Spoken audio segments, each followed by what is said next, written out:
Alright. Whew.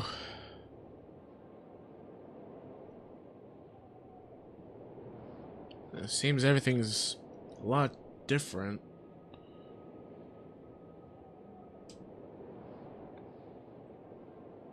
Oh, hold on, something's on the screen.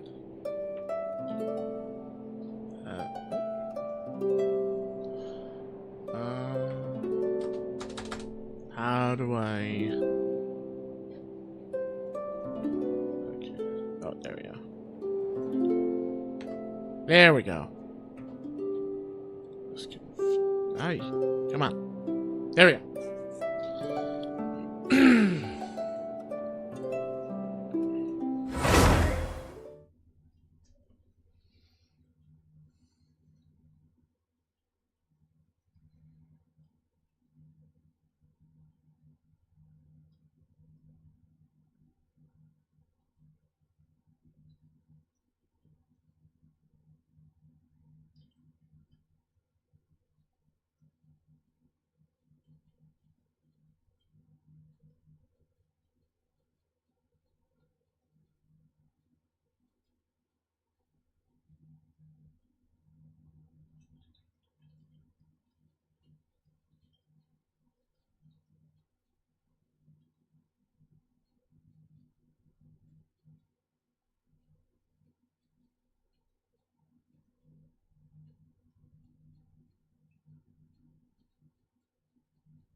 Hey, Jax. Welcome to the stream.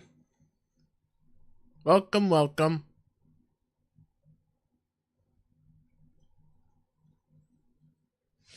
Got an itch on my head. There we go.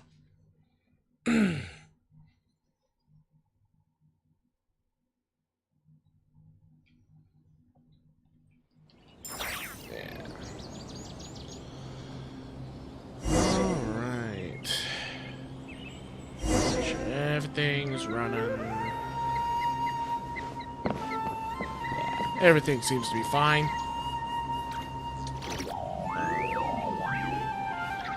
What was I? Oh, I didn't mean to do that. Forgot that doing that will click out of the game. Is there a way I can set it to, like, borderless? Could have sworn there was a way. Yeah, there's full screen, borderless. There we go. That's what I want.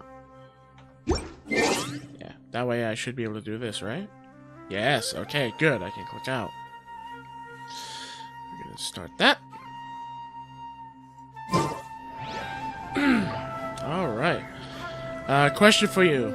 I might have an answer. It depends on the question.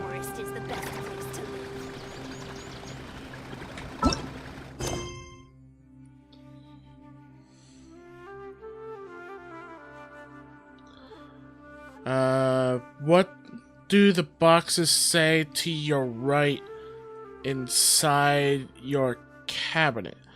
Oh, that's just texture scribbles. I didn't actually put actual writing on them. It's just part of the textures. That's all they are, just textures.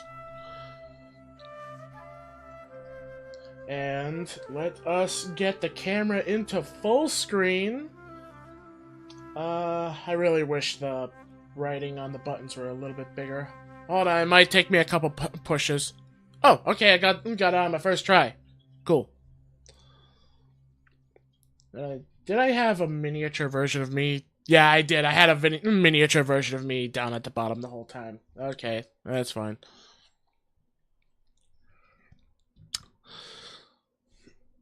All right. We're going to do some commissions. Do some commissions first.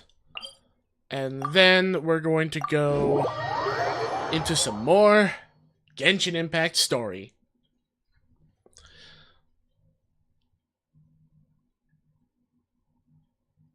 I mean, I always fail.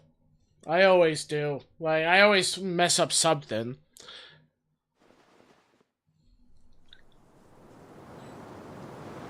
Sometime I'll try and fix it so that way I can maybe make, like, the VC face me be like this little tiny, tiny 2D of me on the monitor screen. I'll do that in the future.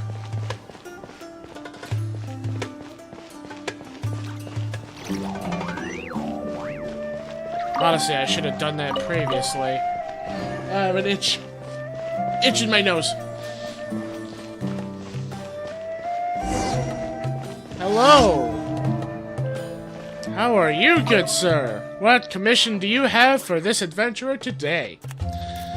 Let's see... Someone gravely ill? Ah, traveler, nobody's gravely ill. It's just the patient's got a severe case of headache.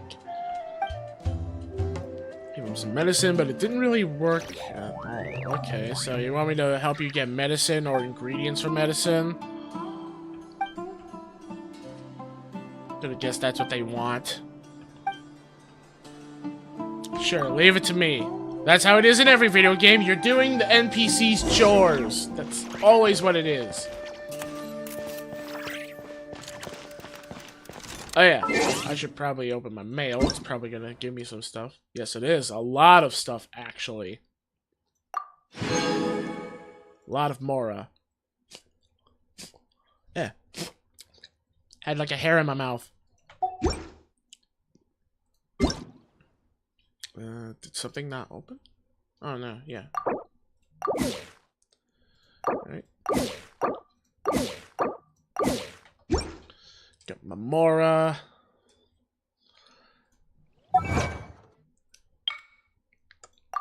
Got some Primogems. Alright. Oh, is there another? Where? Oh. Right there. Anything else? Anything at all? No. Right? How am I looking on, wishes? Ooh. Still not enough by the looks of it. Yeah, I don't know. Sadly, not gonna be able to get that guy. He's really cool, and I really wish I could have gotten him, because I really like his style and outfit. But that's fine. We got at least her, at least. We got her as a new character. So at least I did get someone new. Let's see, it says Paimon has something else. Oh, no, that's... Oh, wait, shop. Anything in here? Oh yeah, that's with real money. My brain was frying for a moment there. Nothing else, yeah. And yes, I know I can ascend. I forgot what level I needed my people to be for ascension. I think... Does everyone else have a level? I do have some level ups I could give to Barbara. I wonder when I'll be as tall as my big sister. Of which it was only enough to level her up by 1. I think I'm just gonna have to wait on the ascension thing. Just focus on doing the quest stuff. It looks like we gotta go to Sumeru for the medicine.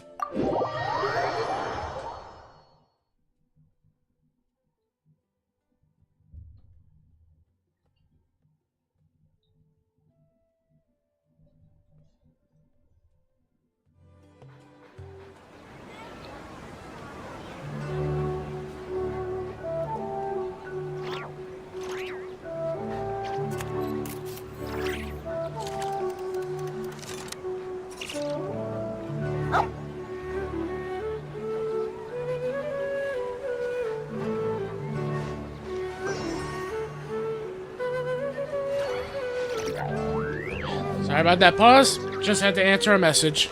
I am now dead focused in the stream.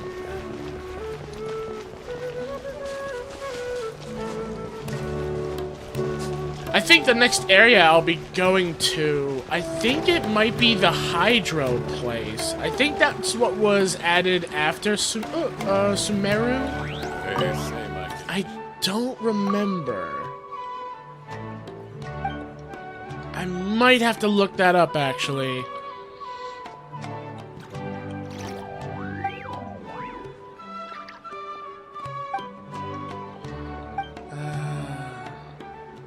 Wait, Jax, what might be best to wait?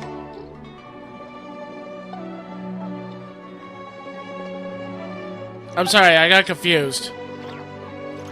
What were we talking about? For the... Oh, yeah, the Ascension thing. Okay, yeah. Sorry about that. After that, keep boiling the soup on a high flame or for around... Forget it. Boil it until the ingredients float. Wait, so... His recipe for headaches involves a high amounts of mint? I wonder if that actually works. I might experiment with that in real life sometime. It might not work at all, and it might just give me refreshing breath. But, why not? I'll have to look into that. I hope all our patients will get well soon. Alright. Got his ingredients. Got his medicine. Can go back. We'll get into some interesting things in a moment. Sadly, that's how a lot of commissions are. Some of them are literally just you're going to one place, picking up someone's groceries, and then coming back. Literally, that's all I'm doing. I'm picking up this person's prescription so that they can give a friend of theirs their medicine. That's all it is. It's just simple stuff. Not to really need to read too much into this. Yeah. Okay, watch your steps.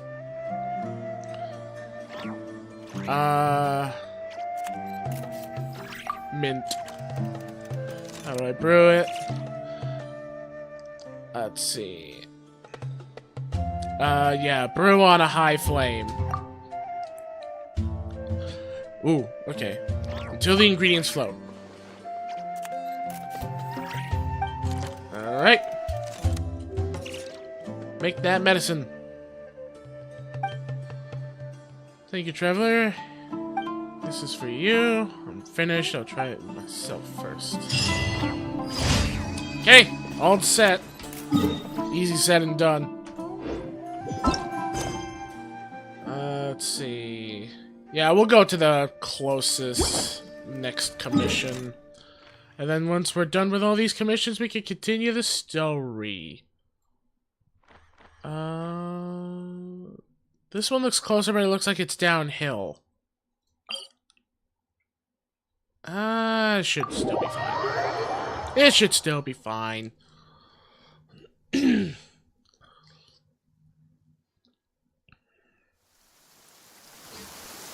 Oh, I was right.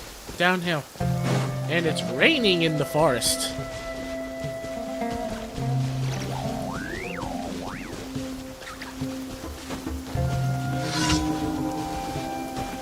Complete light chasing challenge. Okay, simple enough. Oh, come on. Oh no! It swapped my buttons! Ah, the reinstall of Windows swapped my buttons! Yay.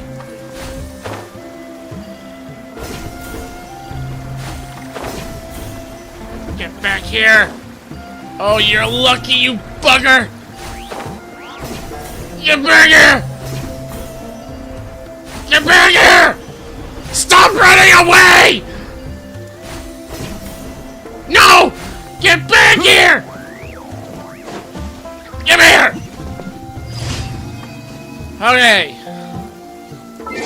Okay, so I'm gonna have to worry about that in some of my other Hoyoverse games, I bet. Alright, where's the one with T? There you are. Swap you back to my mouse's 9 key. Okay. Much better. Much, much better.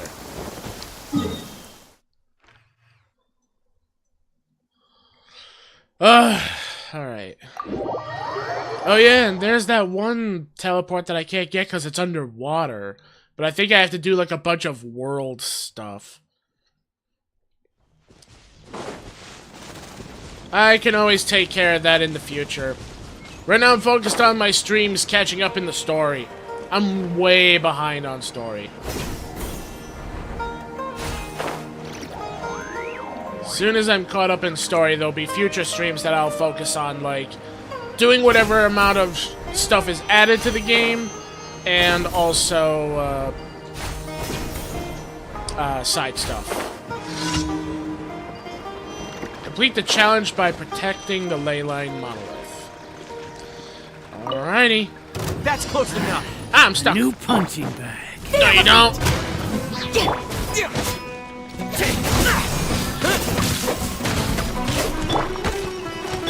Way ahead. Amp it up! Get back here. You burn. Give me some Yeah. space.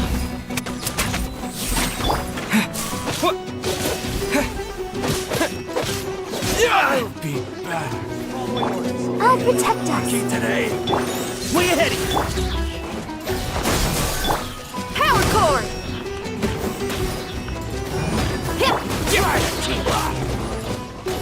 Hey, spring forward. Yeah. Scatter. You want this? Oh crap! I got stuck again. Excuse me. Oh yeah. I'm loving the music. Way ahead. I'll be back. Yay! Some nice kick buttery. I was actually worried I was actually gonna fail that because the thing was getting hit here and there, but nah, we're good. Some hilichurls over there enjoying some nice, nice weather.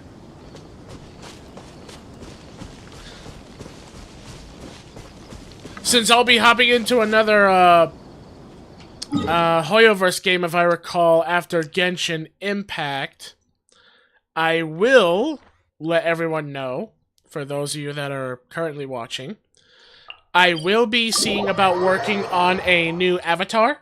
I'm going to be making a low poly version of a hilichurl using my avatar character. So, next time I stream Genshin Impact in the future, we're gonna be a hilichurl.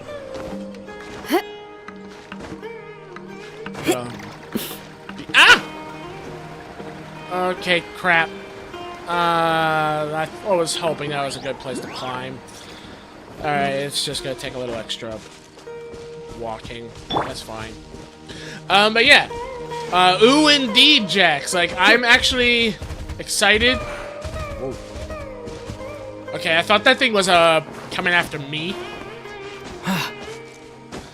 Yeah, I'm really excited to make it. Curious of how I'm gonna go about doing it. I might even look up in the future of how to make, like, other sort of, creatures from Genshin Impact as avatars, too. Like, one of those things right there. Like, one of those, like, cool, cat things. But for now, I want to stick with the hilichurl one. Oh yeah, it's definitely gonna take time. Won't take me too long because thankfully I have my my avatar's base mesh as a start. Yeah, it'll just take a moment, but that's why I'm gonna be working on it while I'm streaming other things, so I don't have to worry about being in a rush. I'm trying to do that from now on, is like if I plan to make any special things, I'm gonna make sure to focus on doing it when I'm not in a rush to have it done on the day that I'm doing something as a stream. Okay, it's Let this the stuff. show begin. Shred till I'm dead! Propagate! Come on. Hi. Sage's wisdom!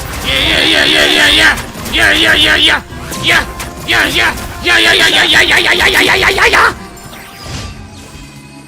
Okay, they're dead.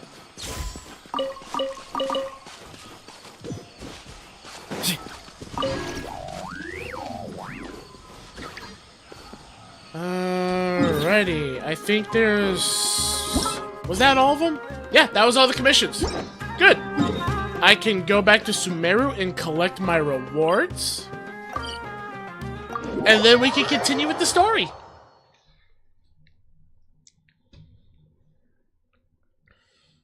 And I even made sure this time that the recording is starting.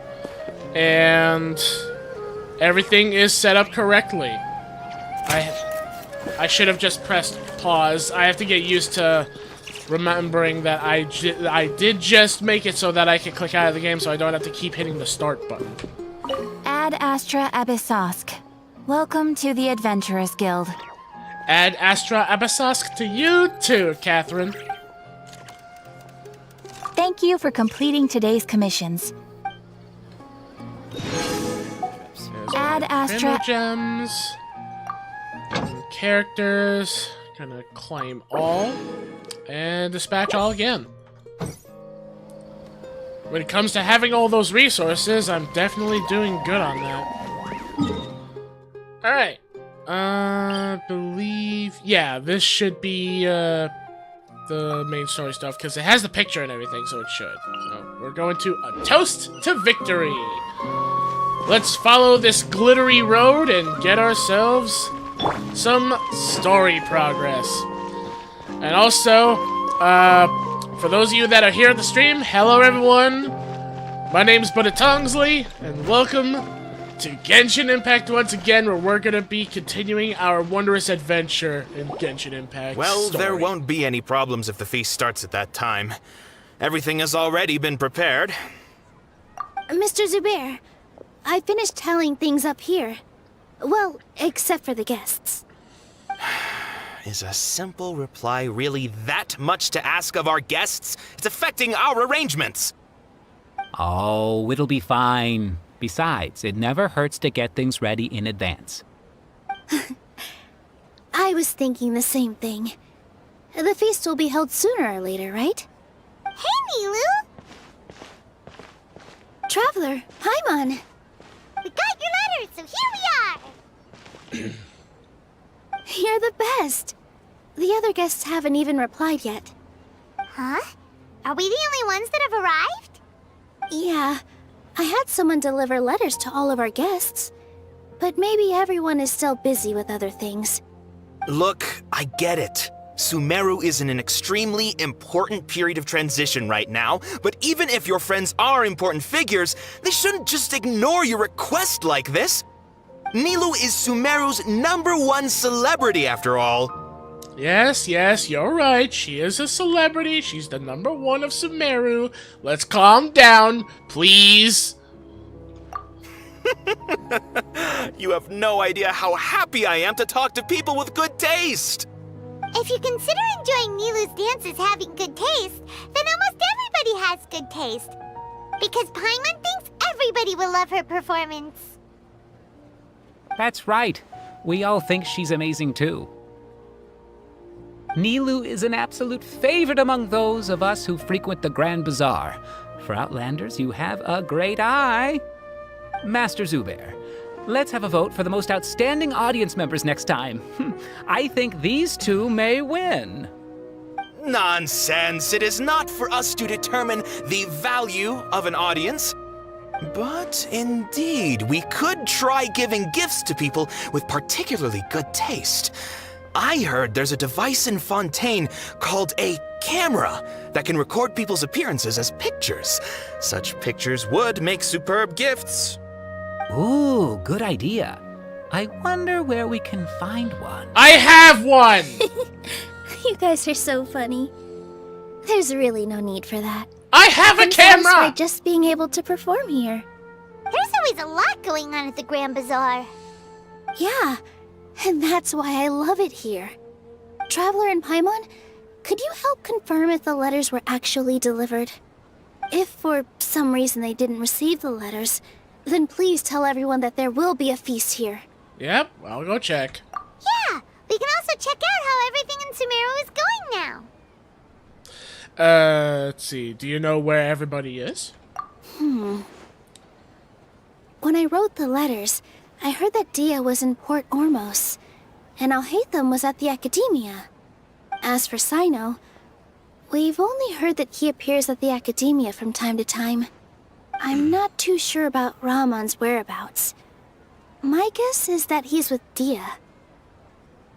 As for Dunyarzad, I just hope she's feeling better.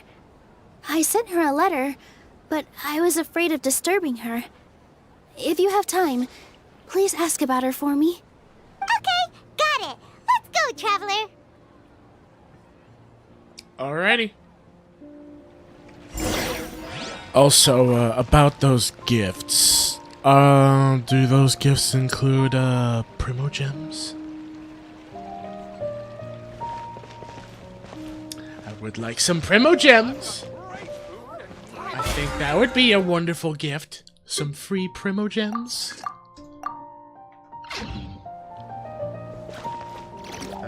Wait, it's telling me to go up? Yeah, it's telling me to go up. Okay. So I gotta go up, up, up, up, up, up, up, up, up.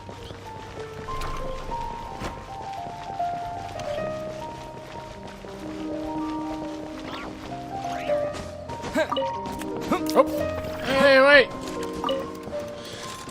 So I guess I was right, and I forgot the name of the place, but I think the next place we're going to will be after Sumeru's Fontaine. I will have to still look it up. Like, I will make sure to look it up so that I make sure I do it right, because I want to do it in my own order. Because I know, like, a friend of mine, Corelli, they told me that, like, I can actually, like, go through any of the places. I don't have to go in the order that they were added, but I want to do that myself. That is a me choice.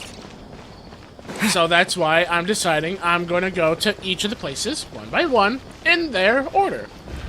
It's why I went through that torturous pain of going through the Electro area.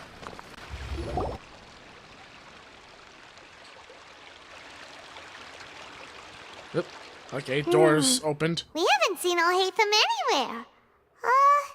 Let's ask that person over there. I mean, I was about to until we hit a cutscene.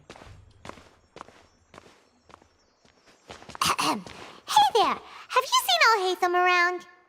Yes, it seems Scribe Alhaitham has gone to the House of Dana. You should be able to find him there. But you're already the second group of people I've seen looking for him today. He must be quite the busy man. Oh? Who else was looking for him? Mr. Cave was just here asking about him. You wouldn't believe how terrible their relationship is. And now you two are here. Don't tell me everyone's here looking for gossip about the sages. Nope, not at all. No way. We're strictly here on business. Ah, I see. Sorry, I thought maybe everyone's as interested in rumors about the sages as I am.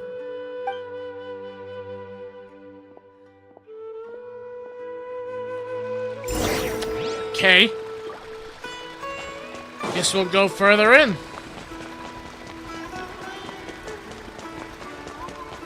I still really like how this room and everything looks. The Academia have a really cool building. Let's enter the House of Dana.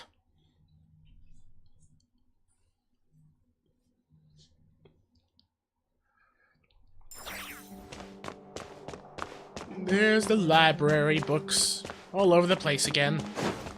Everywhere we go, there's nothing but library books everywhere.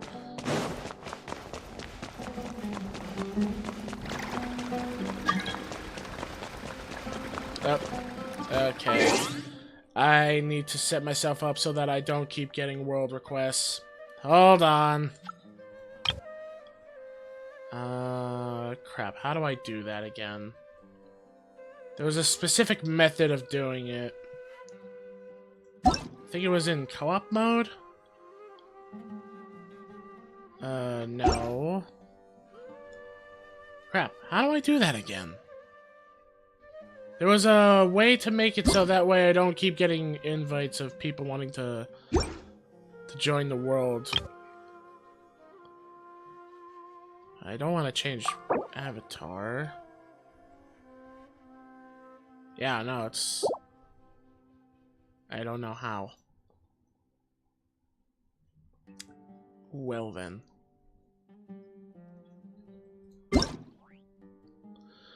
Okay, give me a second to look this up. Good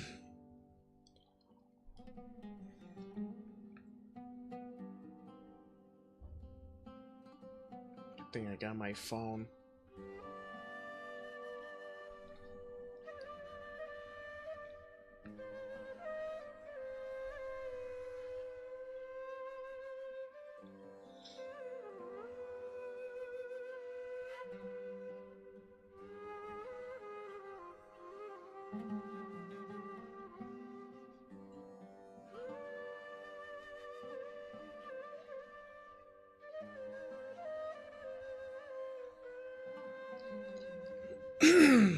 Let's see.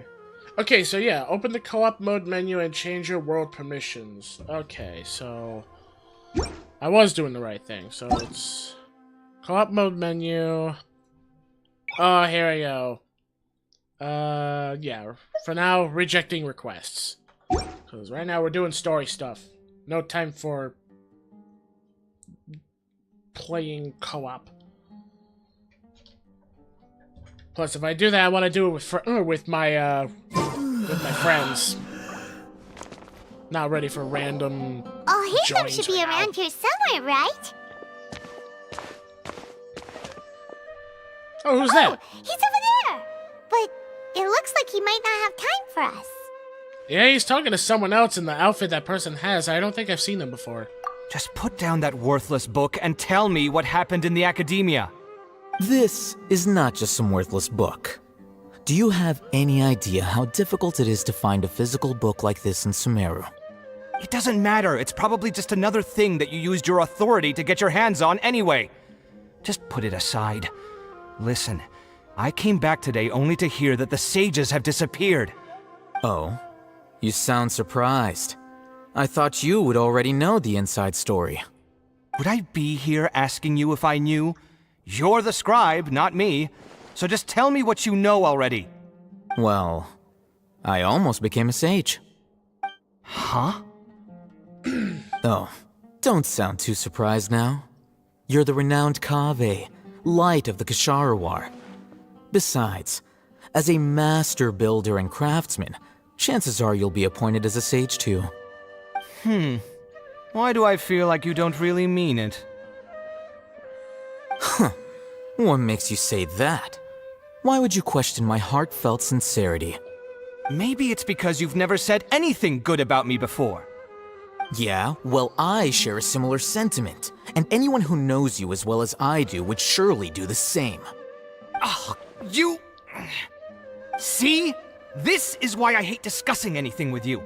Your ridiculous and arrogant attitude always gets in the way.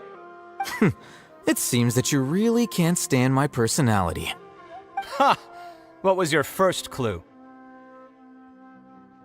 Well, then you might as well move out of my house. Are you threatening me? Stooping to a new low, I see. Ugh, and don't change the subject. You, a sage? What a joke. The academia might as well just close tomorrow. Are they having a fight? I think they are having a fight, so let's just, see how this plays out. Forget what's going on with the academia. Haven't you been busy with your construction project? Tell me, when are you going to build yourself a mansion? Don't get me started. I get angry just thinking about it. So, what great building did our master architect work on this time? Like I need to tell you. Keep your nose out of my business. No, I think we deserve to know. Where were you when Sumeru needed you most? I was in the desert for a large project, but considering Haravatat's utter ignorance of architectural and aesthetic matters, you probably wouldn't understand. Ah, which is truly unfortunate. I can only pity the man who doesn't understand the first thing about beauty and romance. Unlike a true... hold on, wait a second. What do you mean by when Sumeru needed me most? Well, while you were out fiddling around in the desert, many people came together to save Sumeru from a crisis. Ha! And you think I'd believe that? Look, all you really need to know is that Azar and all his accomplices have all been overthrown. Huh? What nonsense are you talking about? It's no skin off my nose if you don't believe me. It's not like my Darshan was the one trying to apply for funding from the Grand Sage. Yours, though, on the other hand... You know what? I'll ask around. I'm sure someone knows what's going on here. You're dead if I find out you're lying to me.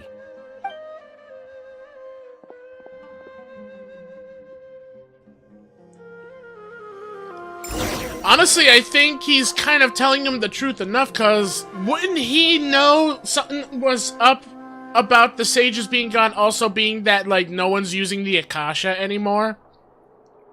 Because, like, if you don't believe him, why isn't he having an Akasha on, then?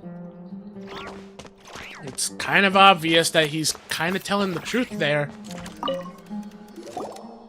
Alhaitham! Oh, it's you two. What's the matter? We're running some errands for Nilu. Have you received her letter? Letter? Nilu said she sent out a letter inviting everyone to a celebration feast in 2 days at the Grand Bazaar. We'll also be celebrating Zaino's reinstatement as General Mahamatra. If she addressed the letter to Alhaitham of the Academia, then the letter should have gone to my office. I've been busy these days, so I haven't had time to check for any new mail at my office. I only now have some free time to attend to personal matters. Have you always been so busy with your work? Of course not. I'm only busy these days because several sages have been dismissed recently and the whole academia was practically turned upside down. Kainari told us they all went to train in the Avidia Forest. Apparently they will spend the rest of their lives there. That is already the best possible ending for the likes of them. 4 of the 6 great sages were possessed by their desire for power and attempted to create a new god. In order to pull it off, they even imprisoned the other 2 rational sages. To imagine such things could take place in the academia. I don't know where to begin. 6 sages sound pretty powerful. Yeah, you're right. Huh. Feels kind of strange to hear them called that after all this time. But then again, the 6 great schools sounded pretty impressive too. Yes, at least that's how they're supposed to sound. It's said that when the Academia was first founded, the Dendro Archon herself established the 6 great schools, each representing one of the 6 different types of wisdom. Numerous Darshans have sprung up and faded. Only the 6 Darshans attaching themselves to the 6 great schools have stood the test of time and obtained permanent seats in the Academia. Now, the 6 Darshans are nearly synonymous with the 6 great schools, and the leaders selected for the schools are the 6 great sages. Among the 6 great sages, there is one central leader, the Grand Sage. Unfortunately, only the sages from Vahumana and Amorta remain now. They were imprisoned for opposing Azar, and were only rescued after Azar's downfall. So who's managing things in the other 4 schools now? Do they need to find someone new? Yes. Normally, new sages are selected based on a strict set of criteria. Oh, didn't you just say something about becoming a sage? If they pick you, then we'd have a huge connection in Sumeru. Paimon does have a point with that. I agree with my character. Yes, about that. You didn't let me finish my sentence. The person in charge of personnel affairs nominated me to be the Grand Sage in place of Azar and help Lesser Lord Kusanali manage the Academia. But I refused. Huh? But why? Can't you be a little more ambitious? I'm not even interested in being one of the 6 great sages. Like I said before, I don't like being a leader. Oh, all right. So are you busy these days trying to find others to take the job? That's not my job either. I'm only responsible for handling important affairs within the academia before the new sages take office. Okay, so you're still a leader for now, even if it's just temporary. And the first thing I'll do is reject Kasharawar's application for funding. By the way, who was that other person just now? Is he your friend? Do we look like friends? Paimon doesn't know. That's why Paimon's asking. His name is Kaveh, my roommate. You could say he's the representative for Ksharawar scholars. He didn't seem to believe a word you told him. Which is exactly why he always has so many problems. So everything that's happened recently must be a huge change for the people of Sumeru. Well, thanks for your hard work these days. Such is the work of the Academia Scribe. Well, anyway, no matter how busy you are, since you are our planner, remember to attend the celebration feast in 2 days. Alright, I'll see you there. Yay! Alright. At least he's all for it. And my RoboCat is just taking pictures of everywhere I go.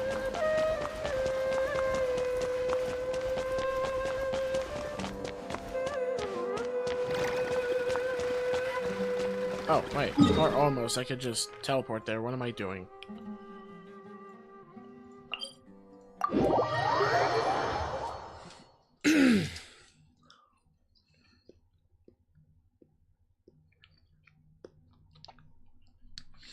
We gotta hurry up and find everyone else. We gotta gather for the party. Plus, I want to see what that gift is. They said that important people that they vote for is gonna get a special gift. I'm still hoping for Primo Gems. Please give me Primo Gems. I want Primo Gems.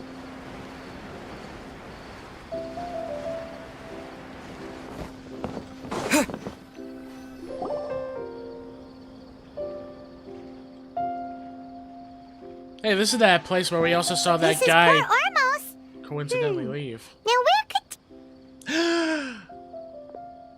Is that Paimon I hear? Yes, it is. Huh? Oh, it's been a while. How are you doing?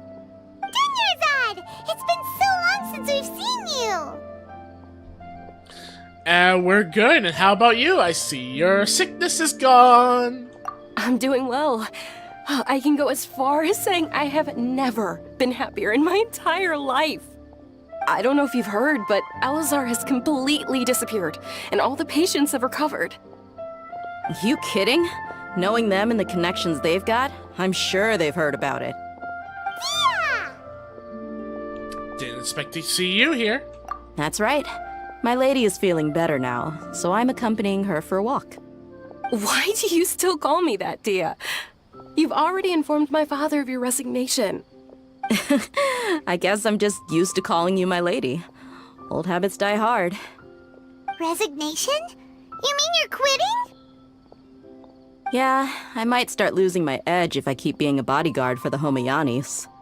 You know that my parents and I are fond of you, and that we appreciate you very much. It wouldn't be a problem if you wish to continue to be our bodyguard.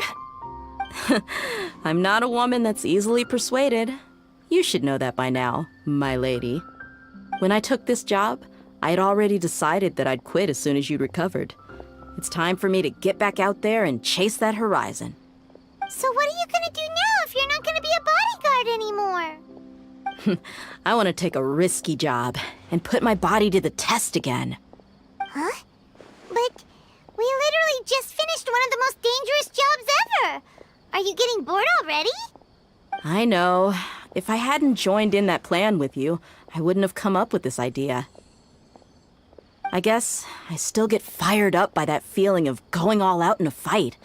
It made me realize that I'm still a mercenary through and through. Life is short, and I'm happy that I got to be a part of that operation. But the whole thing also made me realize that there are still many problems in Sumeru. And as a desert dweller, I'm still not completely ready to settle down on this side of the wall. Well, I remember a friend had someone bring you a message. You mean I'll hate them? I didn't expect him to still remember that. I thought he was joking. We just came from talking with Alhaitham at the Academia. Did he tell you that he suggested that I come work at the Academia? What? No, we didn't hear anything about that. Also, hey miss, welcome to the stream. Hopefully you're having a wonderful day. I heard that Azar and his cronies fell from power, and Alhaitham told me that now was a good time to find a job in the Academia, but only if I wanted to. Whoa. Paimon can't see you being anything other than a mercenary. Me neither. But I think Dia would look great dressed up as a scholar. Ugh, forget about it. I wouldn't last 10 seconds in there. Alhaitham probably just liked the way I worked and knew I'm good in a fight, so he suggested I find some work in the Academia. But you know, if you take him up on the offer, Sino might actually agree and let you become a Matra. Because you're super amazing. I agree. The Matra have all the talent they need as long as they have Sino. I prefer to be free to live however I choose. In fact, I chose this job from the very start because I knew it'd be right up my alley. Even if being a mercenary means facing all kinds of danger. A lion has to return to the wild sooner or later. If anything, being your bodyguard has been unfamiliar territory for me. I don't want to see you go, but I'll respect your decision. I'm glad to hear you say that. Come on, no need for the sad face. It's not like we'll never meet again. Exactly. Just because you won't see her every day as your bodyguard does not mean you won't see her from time to time. I bet you guys will have plenty of times to still meet each other while she's doing mercenary work. Just make sure not to coincidentally be around when she's doing a job. That would be bad. Once the whole Dendro Archon thing is settled, everything in Sumeru will take a turn for the better. That makes me happy too. But a peaceful society will probably mean less demand for mercenaries like me. Before long, we'll be a dying breed. So I'd better get to work while I still can. Huh? But wait a second. You make it sound like you're leaving now. Well, no, not yet at least. I promised my lady I'd stick around until next week. So, have you been in Port Ormos this entire time? We were wondering if you had received a letter from Nilu. Oh, did Nilu write to us? She heard that you were seen in Port Ormos, so she sent the letter here. Huh. It was probably sent to the inn that we're staying at. Is everyone oblivious to the note Nilu sent? Like, holy crap, all of you need to pay attention to your mail! My lady has been very energetic lately, and keeps taking me on hikes, staying out even into the night. By the time we get back, the receptionist is usually off napping on the job. Right, and we tend to leave quite early in the morning, so the old man on duty is also usually dozing off. So what it really sounds like is that the person on duty is always asleep. I bet the letter's at the reception desk. I'll go check later. No wonder there wasn't a reply. You never received the letter. Good thing Nilu asked us to come and check on that. Sorry to make you two come all the way out here. It must be something important for Nilu to specifically write to us like that. Yes, she said they were preparing a victory feast in the Grand Bazaar, and will also be celebrating Sino's reinstatement as General Mahamatra. She was hoping you could come. Great! I'll be sure to attend. Count me in too.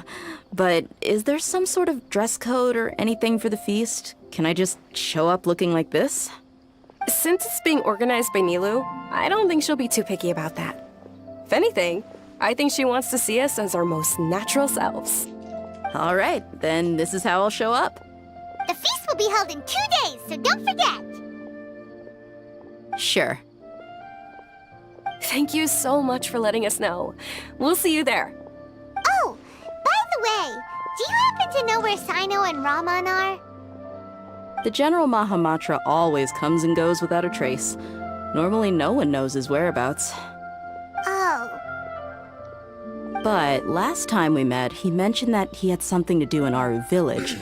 You can try your luck there. As for Rahman, your guess is as good as mine. I only remember he said that he had something to discuss with Sino. You can ask Sino when you meet him.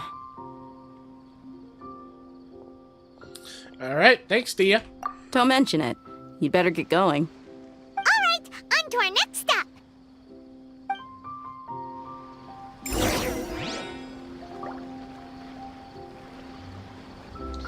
Alright, I can confirm that at least. Sorry for the pause just now. I wanted to do a little bit of lookup to make sure I am correct on the next place I'm going to be going, since I'm, by the looks of it, about to finish up my time here in Sumeru. We're going to be going to Fontaine! So I'm excited for that. Gonna get to see Fontaine, and see, one of the races there is actually related to, what my, little avatar right here is about. Well, I was planning my avatar like this before then, but still, like, apparently there's a race in Fontaine that are like these little sea slug sort of like, people. I forgot what they were called, but they are a race and species in Fontaine. So I'm really excited to see them. We last visited Aru Village. Ah, there's Sino!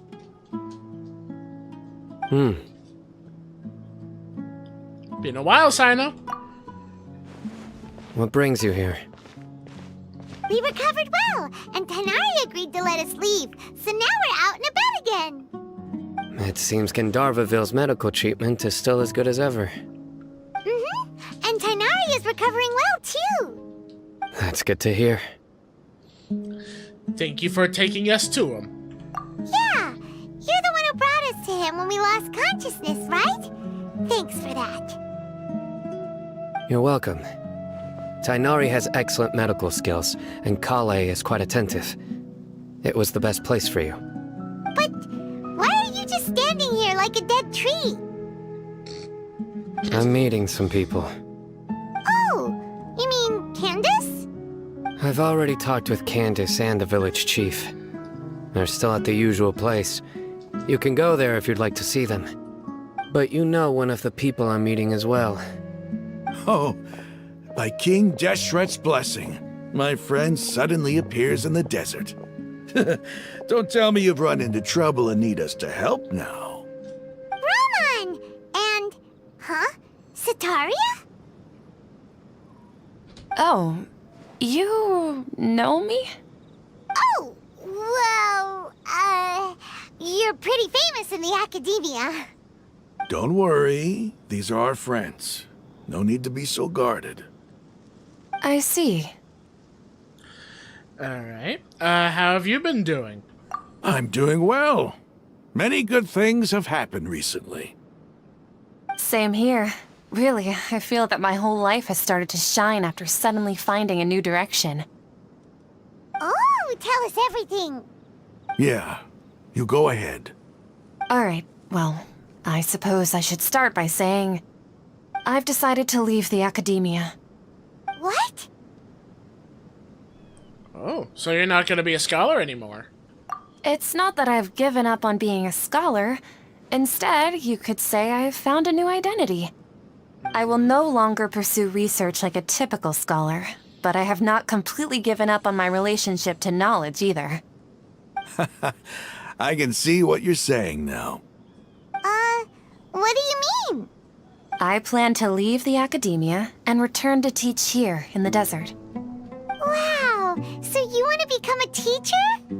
Sataria will return to support education here and teach people from the desert. She can't teach everyone on her own, but there are many of us Eremites all over Sumeru. She came to discuss a collaboration with me and hoped that I could bring her ideas to the Eremites. Yes, it's my hope that the Eremites can help me select a group of smart people with the best aptitude for teaching. I'll teach them, and after they've finished learning from me, they can go educate more people. That is the true meaning of education and the spreading of knowledge. The people of King Deshret suffer from sandstorms, exile, and ignorance. Miss Itaria is more than welcome to come teach here. Her arrival is like a star shining in the desert night. The stars have always guided caravans, thieves, soldiers, and travelers who get lost in the night. They lead those in the dark out of trouble and back to safety. Oh, please. Where's all of this coming from? I'm starting to feel a little embarrassed. You deserve these compliments. Mercenaries are accustomed to danger and don't fear death, which is why we recognize extraordinary actions that common people would easily overlook. Setaria's idea will bring much good to many people. At first, I feared it was destined to fail. Everyone knows that the Academia doesn't allow scholars to teach in the desert without permission. As you know, all knowledge is under their surveillance and control, and very few desert dwellers are as lucky as me. But what I heard at that time has been haunting my heart, as if there were lightning bolts constantly bombarding my soul. Setaria, you tread a treacherous path, and the longer you ignore it, the tighter the Academia's grasp on you will become. Setaria, why haven't you gone home? Never forget that the desert that belongs to you lies elsewhere. Miss. These words sparked something in me, and I knew that I had to bring something back to my people after going home. I gathered up the courage to approach the Grand Sage, only to find that he was no longer at the Academia. Lord Sino told me that Azar didn't belong there anymore. Azar has received much-needed punishment. Though, if you ask me, it may have been too light. You probably have already heard. Yeah, we have, about how they're going to live out their days in the forest to learn from everything that they have done. I can agree with that is a little light because they were being very manipulative people, especially to their own Archon. But I feel the choices that the Archon did and ending up everyone making is what the Archon would have wanted. She's merciful, but of course she is still being an Archon, which I'm proud of her. Lord Sino helped me obtain permission to leave the Academia for the desert, and accompanied me here to discuss collaboration with members of the Eremites. My plan was able to go smoothly thanks to him and Rahman. You're all doing so much for the desert. Aside from that, I also have some other business to discuss with Sino. Lesser Lord Kusanali has allocated many resources to support and develop the desert. I've done some business for her, and part of it required the assistance of the Eremites.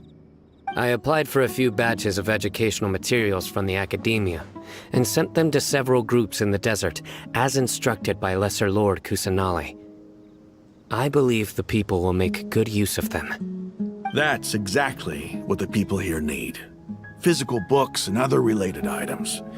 If it weren't for Sino and Lesser Lord Kusanali, I'm afraid we'd never be able to get our hands on them. Apart from this, the Academia is also recruiting scholars that are willing to teach in the desert. I'll let you and Setaria know as soon as I have any more news. We must be persistent about this, and maintain these resources to ensure long-term effectiveness. This is the first time in hundreds of years we've had a glimmer of hope. I think this may be the turning point for the desert. Remember these words. Here lies our faithful priest, Kasala.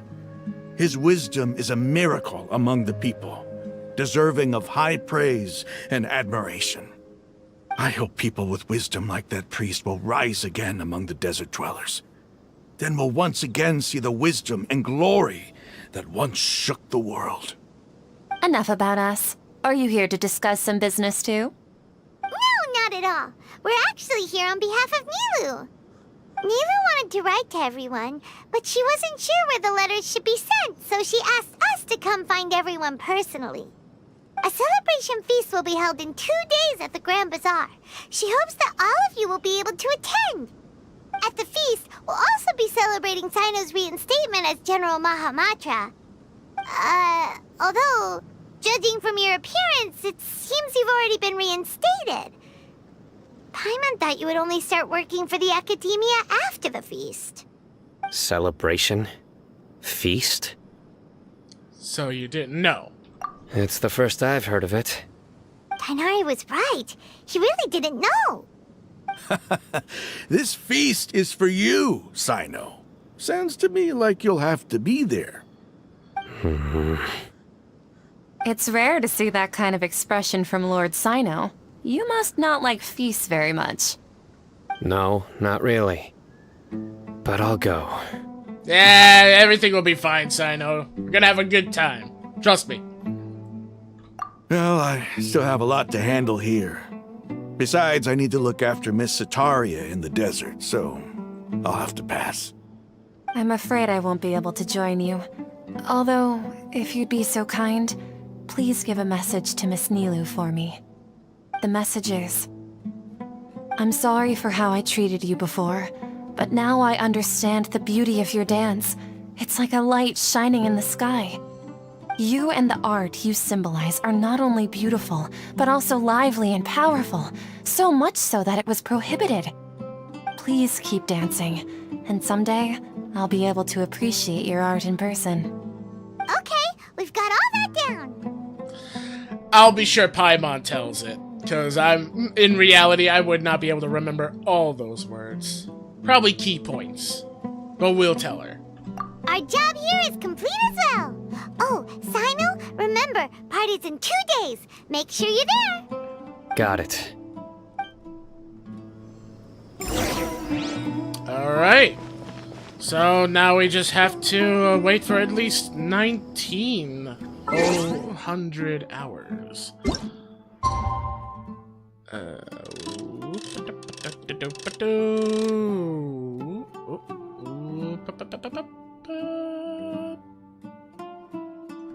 There we go, perfect.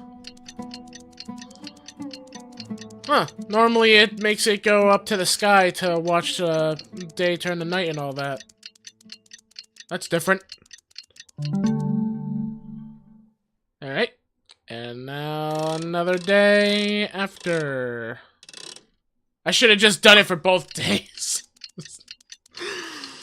Oh, Lord.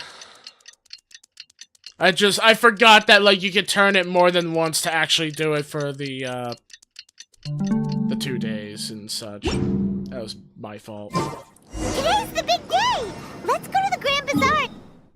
Yes, we're gonna go to the Grand Bazaar. We're going there now, Paimon. Calm down. Calm down. Shh. Everything's fine.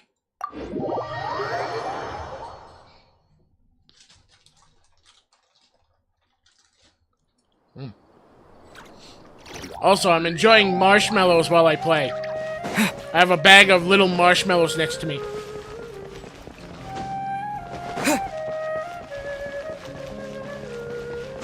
Whee! Ooh, that was a good jump.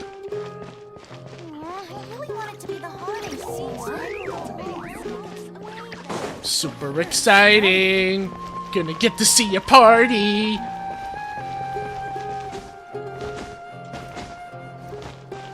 Come on. We gotta get there. Shortcut!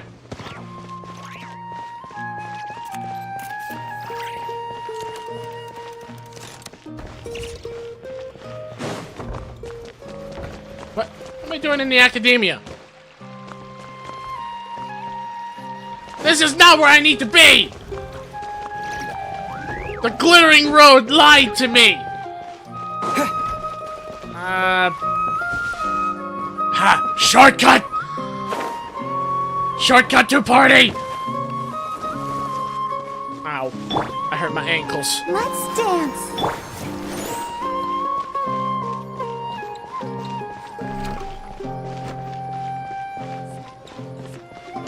Come on. There we go. Wanted to make sure my character was fully healed. It's party time! Everybody's already here. Looks like we're the last ones to arrive. You're here. Ah, there you are. Good evening. Well, look who finally decided to show up. You look like you came here immediately after finishing up some work. I'm very happy to see you here. But we're not late, are we? It's just that everyone else arrived ahead of time. I propose that the last one who arrived be put in charge of today's speeches. Nah, there won't be any speeches today. Oh, really? Well, even better. Come join us over here. Let's share some great food and drinks, and chat about all sorts of fun things. Everything looks quite good. Wow! Paimon can't wait! Traveler, just look at all the delicious food here! What's wrong with my character? The feast and celebration of the General Mahamatra in the Grand Bazaar goes as planned. Drinks are flowing. Oh, okay. Everybody eats and drinks before enjoying the performance prepared by Nilu and everyone in the Grand Bazaar. Time passes gradually in the wonderful atmosphere and a beautiful evening. Oh. It's so delicious! Oh, this grilled meat tastes amazing! The food was specially prepared for you by everyone in the Grand Bazaar. And we have gifts that were sent by the residents of Sumeru City when they heard we were holding a feast. Everyone that came said that you saved Sumeru and wanted me to thank you all on their behalf. Ah, feels kinda nice to be seen as a hero. I could get used to this. Being a bodyguard is also a hero's job. You've always been amazing, Dia. My lady sure has a way with words. Thanks. I'm glad to hear it. And I'm happy to meet everyone that participated in the great plan. Don't mention it. Come to think of it, we've really done something impressive together. It's unbelievable! We owe it to our abilities. And luck. Really? Why do I remember everybody thinking that luck was against us and feeling like we hardly had a chance of succeeding? That's how I remember it too. It's luck that brought us together, and it was luck that let us form a team. Then, it took even more luck for us to formulate a plan and implement it successfully. Moreover, judging from the results, everything worked out well. Yeah, everyone gave it their all when it mattered most. It was almost like a performance. We took the stage and put on our best show. Everyone played their part, and thanks to everyone's efforts, the performance was a great success. So, would you say we're good actors too? That's one more talent under our belt. Oh. There you go. It's such a blessing that Lesser Lord Kusanali was able to return to power at the Academia. Yes, even after being abandoned and neglected so many times, she's finally returned. Returned to the Academia? Abandoned and neglected? Uh-huh. Lesser Lord Kusanali once used all her power in a great disaster, which resulted in her losing all her wisdom and memories of the past. The Academia basically abandoned her because of it.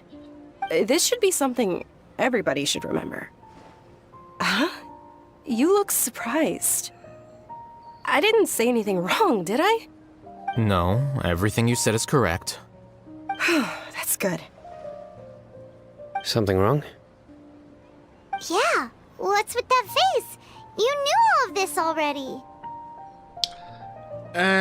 Don't mind our character. Our mind is elsewhere. Just as mine was actually in real life, because I just realized, yeah, there was a thing I needed to fix. But it's too late now. Even if those two giants of the Academia are here, I still have to say it. Those sages really have some nerve. 500 years ago, Lesser Lord Kusanali used all her power for the people of Sumeru, and what did they do in return? It seems that after everyone forgot Greater Lord Rukkhadevata, their understanding of Sumeru's history also changed. Now everyone believes that Lesser Lord Kusanali has been Sumeru's Archon all along. Maybe I'm the only one in all of Tibet who remembers that Great Lord Rukkhadevata ever existed. As the witness of all that happened, I shall respect her choice and keep the secret for her. If you bite the hand that feeds you, don't act surprised when it turns into a knuckle sandwich, right, Sino? Perhaps I shouldn't say this, but their treatment of Lesser Lord Kusanali calls for a more severe punishment. You could simply tell Lesser Lord Kusanali that you wish to have Azar and his accomplices severely punished. I respect our deity's decision, and won't interfere in any way.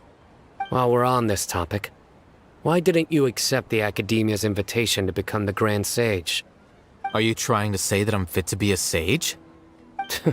Not at all. But every person handling the selection process has said that you are the most suitable candidate to lead the Academia right now. Why? Because he dethroned Azar from power? Could you try to put it another way? This is a good thing, yet you're making it sound like I overthrew Azar for my own personal gain. But seriously, though, I always wondered if you had some personal motives behind it. I did have my own motive, but it had nothing to do with being a sage. If the rules of our nation were suddenly cast by the wayside, then it wouldn't be long until chaos ensued. I had no intention of letting their dreams disrupt my life. By that, you mean your life working as the Academia's scribe. Precisely. Wait, is that all? So, that's the only reason why you joined us and came up with all those plans? It's reason enough. You've certainly got quite the personality. You flatter me. All right then. How about you? You've already resumed work as the General Mahamatra, right? That's right. Will you be happy with that life? It's not about being happy. There are merely a lot of things that I must do. Even so, keep your spirits up and try to be happy, okay? And try to smile more every day, just like I'm doing now. Thank you. I'll keep that in mind. He has a hard time smiling. Everyone needs to remember that. Poor guy has a lot of trouble smiling. Also, the thing that I was saying before about, found out about something. I found out, apparently, there, like, even some of my stuff got resetted for my, Windows reinstalling that I did. And everything is set to one whole track. So, all the audio will still be here, it's just I won't be able to adjust any audio separately like I'm more comfortable with. I'll make sure that's fixed and prepped better next time. Ah, there you are, traveler. Well, how is it? Are you enjoying the feast today? If there's anything you're unhappy with, just let me know. I'll be sure to take note of it. It's all great, Nilu. You did wonderful. Thanks for inviting me. That's good. It's the first time I've ever invited so many exceptional people to one place. I was a little nervous myself. You see, every guest here is quite extraordinary. It's unbelievable that we've got everyone together here. Almost like a fairy tale. Make sure you live it up tonight. I'll be happy as long as you're enjoying yourselves. Yep, and we have a message to tell you. You tell Sataria's message to I'm Nilu. honored to have her think of me this way. If I have a chance in the future, I would really like to invite her to one of my performances. I can't explain why, but I just feel elated right now. Thank you. You're welcome. Alright. Sino! Whoops, alright, too close. The atmosphere here is good. And everything is delicious. It must be rare to see you at such a lively gathering. Yeah. I don't often come to such places. But it feels quite good. I have a lot to handle these days. Otherwise, I could show you around. Don't worry about us. There's always next time. We're friends after all. This feast is pretty good. I like it. Yay! I can tell that he's smiling more on the inside than outside. I seldom participate in such lively gatherings. but the atmosphere here is quite good. I thought you might find it boring. No. This gathering today has a unique meaning. The Grand Bazaar is lively because the people here feel happiness from the bottom of their hearts. Unlike the farces at the Academia. That happiness is an emotion that'll be forever alien to those bookworms who have driven themselves insane by studying. I seem to have taken both keys when I left the house. Oh well. Well, at least if you lose one key, you'll have the spare on you. My lady, the grilled meat over there is delicious. Have you tried it? Yes, I also tried some fruit just now. Oh, they're very sweet. What an amazing place to relax. No wonder everybody likes to rest at the Grand Bazaar. You said it. Oh, look who else is here. Hello! Oh, I'm so happy Nilu invited everybody. Oh, now I have the chance to meet all the heroes. My pleasure. I'm glad we could come. Hey, less of that polite chit-chat and more eating and drinking. The feast is about having fun, not stuffy formalities.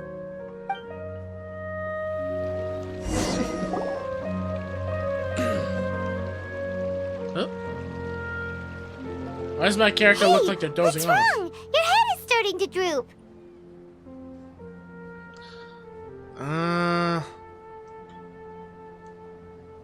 I'm guessing my character's suddenly a little sleepy. I was noticing they were holding their head before in one of the convos. Like, yeah, it was actually before the feast started. Like, he held his head, so I'm hoping my character's okay. Hey, you can't just fall asleep here. Paimon will go find something delicious for you to eat. You'll wake up once you've put something yummy in your tummy. Of course, just wait here for Paimon.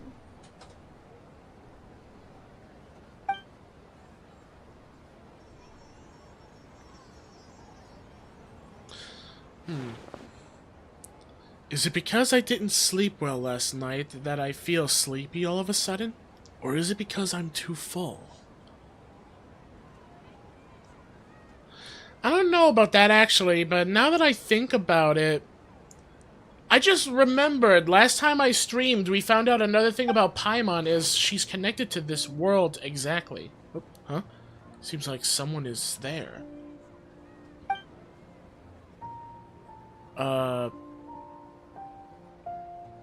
Why'd everyone turn into petrified statues? This is reminding me of a game I played before. I don't remember the name of the game, but... It's me. Oh! Nahida, it looks like my consciousness is connected to yours again.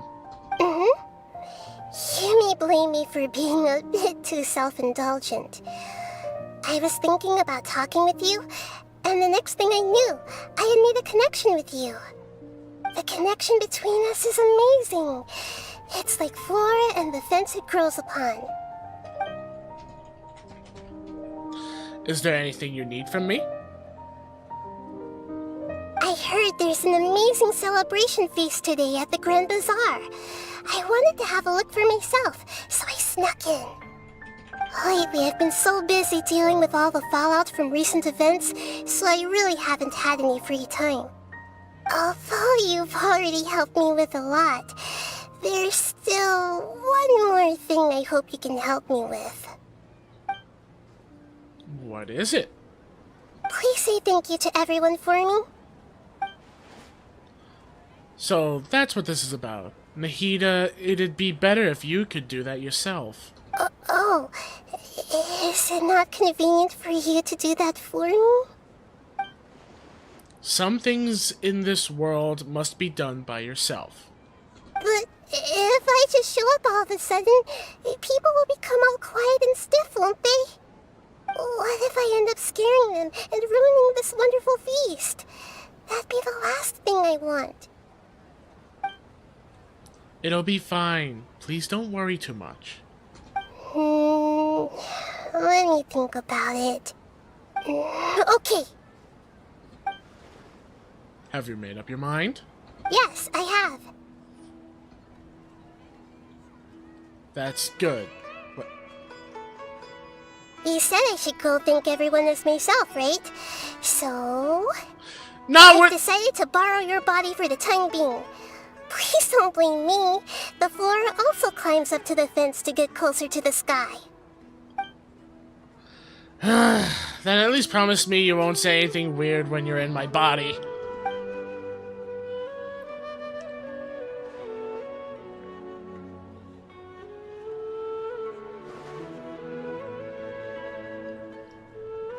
Everyone!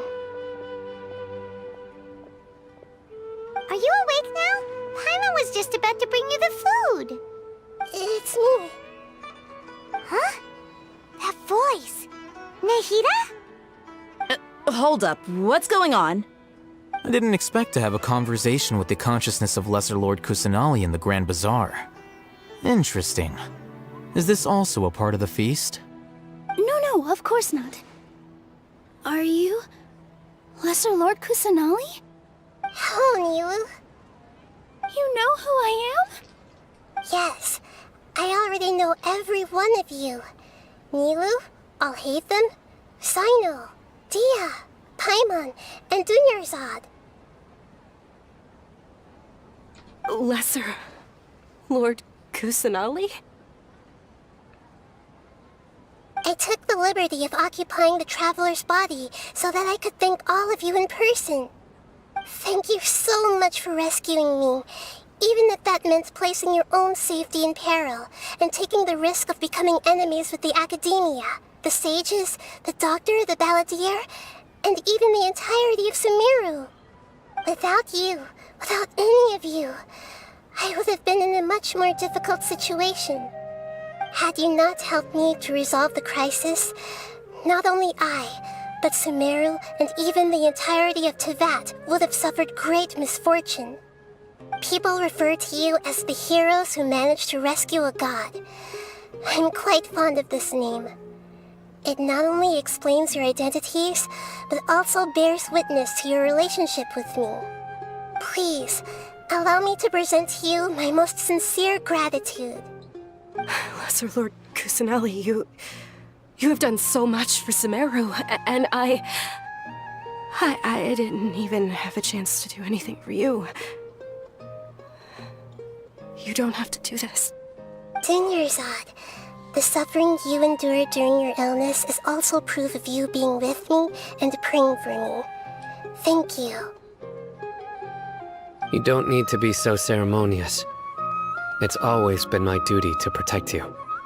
This is how the relationship between the Academia and Dendro Archon should be. We just did what was necessary and set things back on the right path. You're an Archon, but you act so humble. You really don't need to be so polite with us. I'm honored to have been able to take part in this plan. I hoped you liked the dance I dedicated to you. Thank you, all of you. Thank you so much.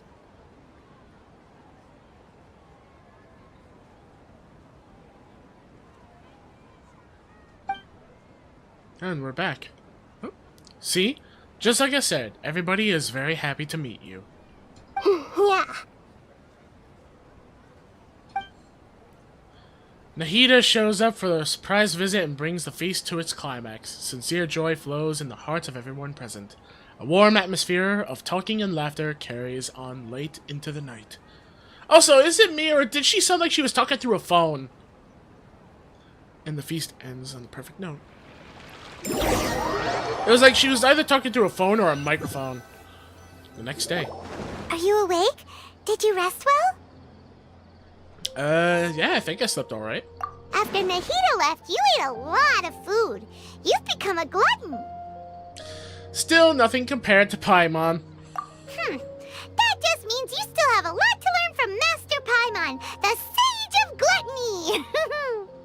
Alright, since you're awake now, should we go and have a chat with Nahida? She should be in the Academia right about now. If you have any questions, now's your chance to ask. Well, I mean, we asked the other Archons through our adventure, so it's best we do ask. So let us go to the Academia. We're gonna just teleport straight up there. And we're going to see if Nahida maybe has some more knowledge to give us. And hopefully it'll shine some more light about how we can save our sister and stop the Abyss. And also wonder why the sister is helping the Abyss. That would still be a nice thing to know.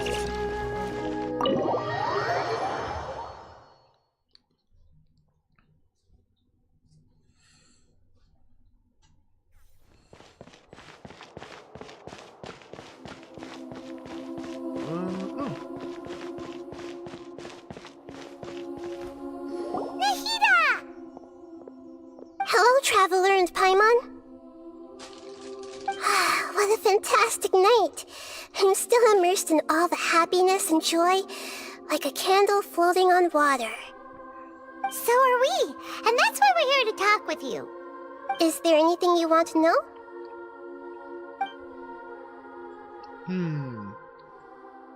You know what, yeah, we'll go through each thing one by one. So first, how about the Akasha? After recent events, the Akasha can no longer function as it used to.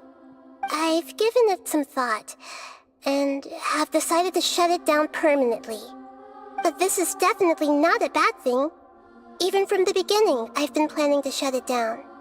The Akasha's centralized administration of knowledge has always restrained people's curiosity and curtailed the number of paths available to them. I don't think this is good for Sumeru. Although people may initially feel a little uncomfortable with the loss of the Akasha, they will soon understand that this life is more suitable for them. And as for the future of Sumeru, I'm preparing to regain control of the academia. The former sages have received their punishment, but the new sages have yet to be selected. I will oversee the process personally. I hope that the new 6th grade sages will be more focused on academics. Sumeru needs such leaders more than ever. The other big issue is the people of King Deshret. All the residents of the desert, in fact.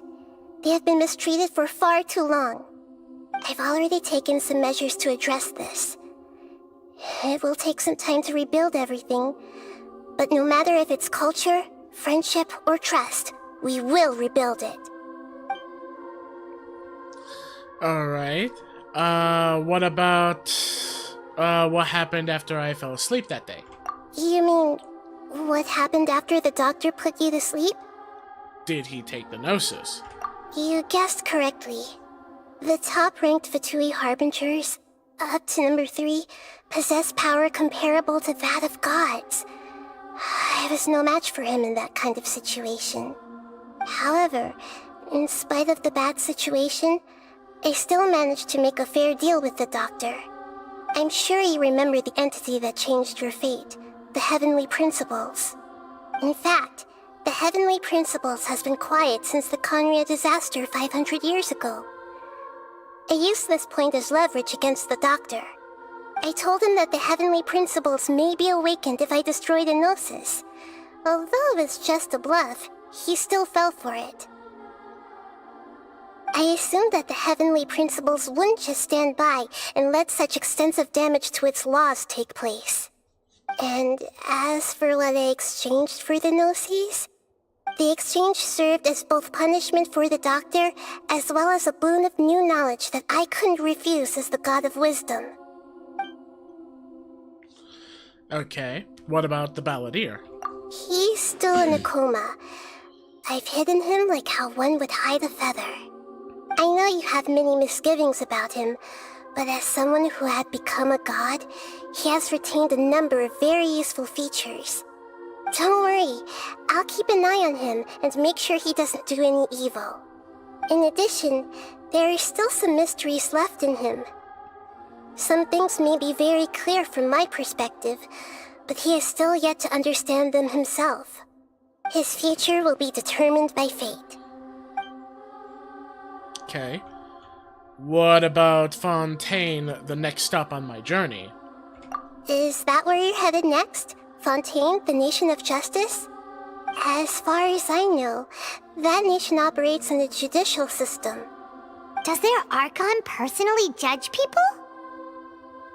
No, there's a Chief Justice in Fontaine. Generally speaking, the Hydra Archon, Focalor, won't preside over individual trials. However, Even then, Fossilor will still make herself present at just about every trial. It seems that she just likes to immerse herself in that sort of atmosphere. As Archon, she still reserves the right to influence the final verdict. Anyway, let's just say she's got, a very unique personality.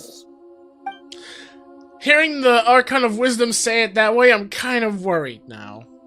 Alright, I got nothing else to say then. Are you sure? Isn't there something else you haven't asked about yet? Huh? You mean... About your sister. While you were resting at Gandharvaville, I took some time to perform an Irminsul search for information on your sister.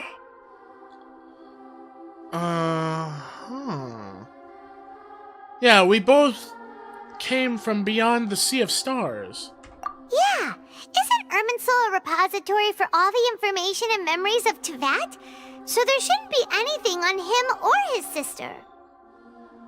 This is true in your case. Irminsul indeed does not have any information on you. However, there must be something different about your sister. Because, as it turns out, the world has recorded information on her after all. What? Huh. There is only one possible explanation. She belongs to this world. How is that possible? We journeyed to the Sea of Stars all our lives until we came here. How could she possibly hail from Tevat? Things don't add up. Is there something wrong with my memories? Or is it this world that has done something to her? But nothing about this makes any sense! Wasn't this your first trip to Tevat? Do you know what she has been through?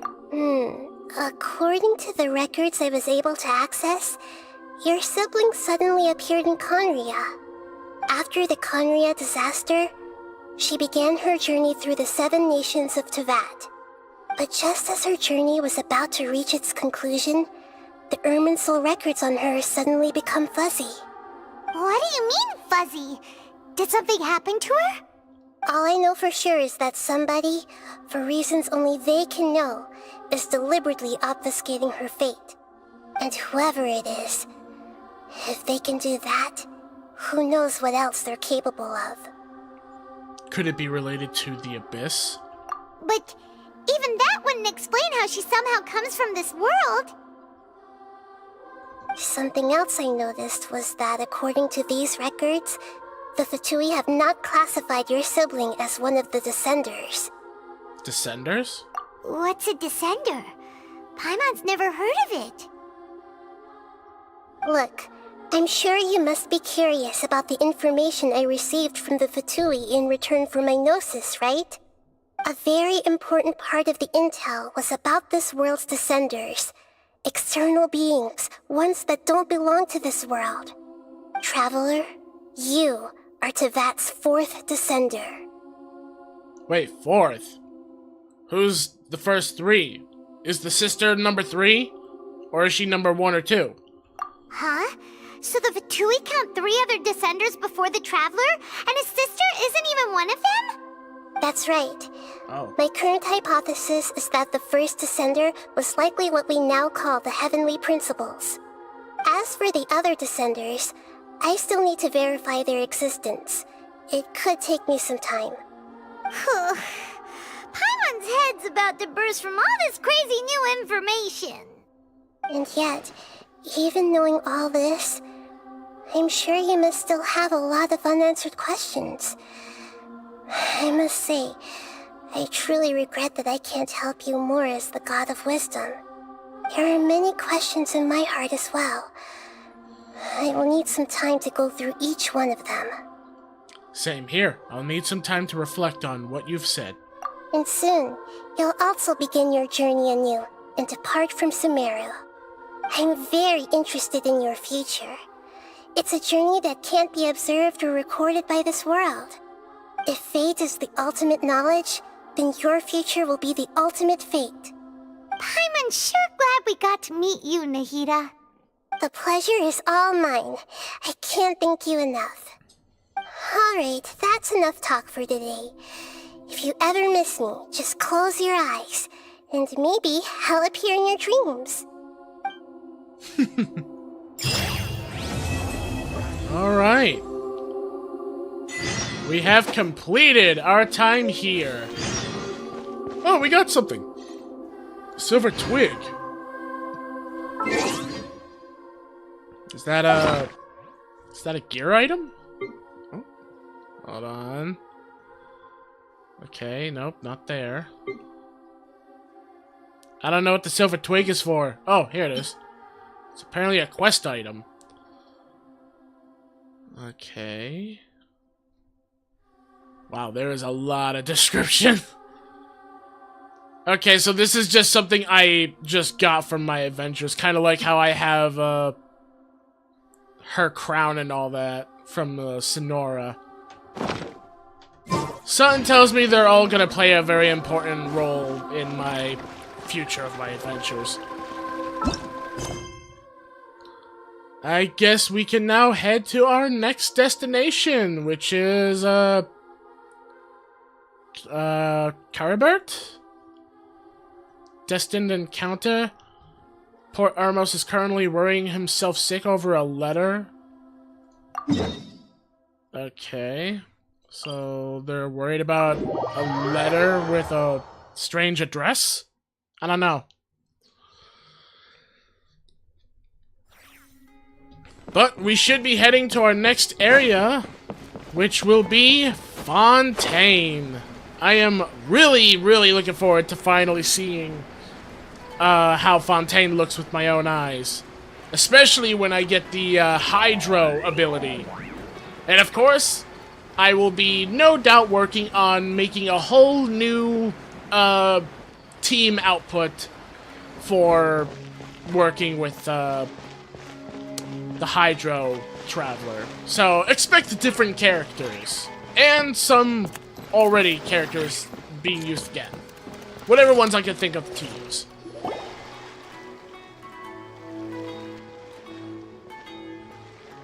Huh? Wait, you're that blonde traveler who's on a journey to all corners of Teyvat, right? Yeah. Who's asking? Do you need something from us? You bet I do. I was worried I wouldn't be able to find you. I have a letter for you, you see. It's from another Outlander. He was a crafty fellow, let me tell you. Took advantage of a loophole in our mailing system by opting for guaranteed delivery, then filling in the most obscure mailing address I've ever seen. Well, we are always on the road, so yeah, it's pretty tough to get mail to us unless we happen to go to the post office on a whim. So, what address did that person give you anyway? He just wrote, next to a small, white-haired talking fairy. What? So the address is Paimon? Yeah, exactly, right? And if I'd failed to deliver the letter, I'd have been bound by regulation to compensate him. Really, he got me good. I count myself very lucky that I ran into you here. Congratulations, Paimon! You're my mailing address!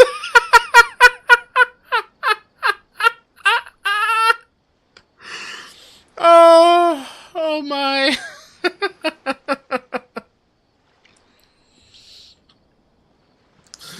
Alright. Let me see this letter. Of course. Here it is. All yours. Come on! Paimon wants to have a look too! It's been a while. How have you been? I've heard that the two of you are traveling in Sumeru, and I happen to be in Port Oromos on official business. Lately, I've been stopping by Jafar Tavern for a drink or two every afternoon. If luck's on my side, and this letter successfully reaches you, come to me, then we can catch up on old times. We'll see it as a fated encounter. Your trusty buddy, Kaya.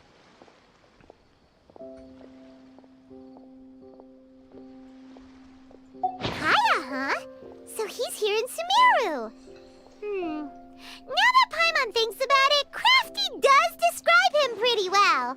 It's his style. From what he wrote in the letter, it looks like he didn't think there was much chance of it reaching us. Or maybe he's just being sneaky. Do you think he's making this sound like a miracle of fate so that we'd have to go meet up with him? I'd say it'll be nice to catch up with him. Yeah, you're right. It's always nice to see old friends. The letter says that he hangs out at Jafar Tavern every afternoon. Perhaps we should drop in on him then, huh?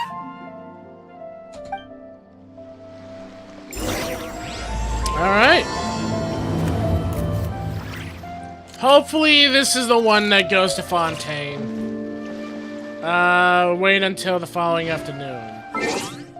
Alright. 16. Whoop.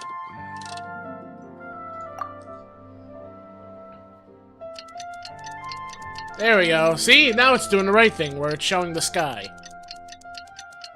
I don't know why it didn't do it before, but yeah. Might have just been position I was standing in. I should be at Jafar Tavern right now. Let's go see him. Okay. Oh, actually, that's right ahead of us. Shortcut!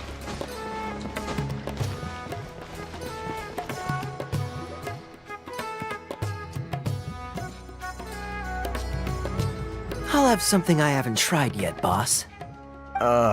Sorry, sir. I'm afraid you've already tried every type of liquor we serve. Oh? Well then, just the bill, please. It's just as well, I suppose.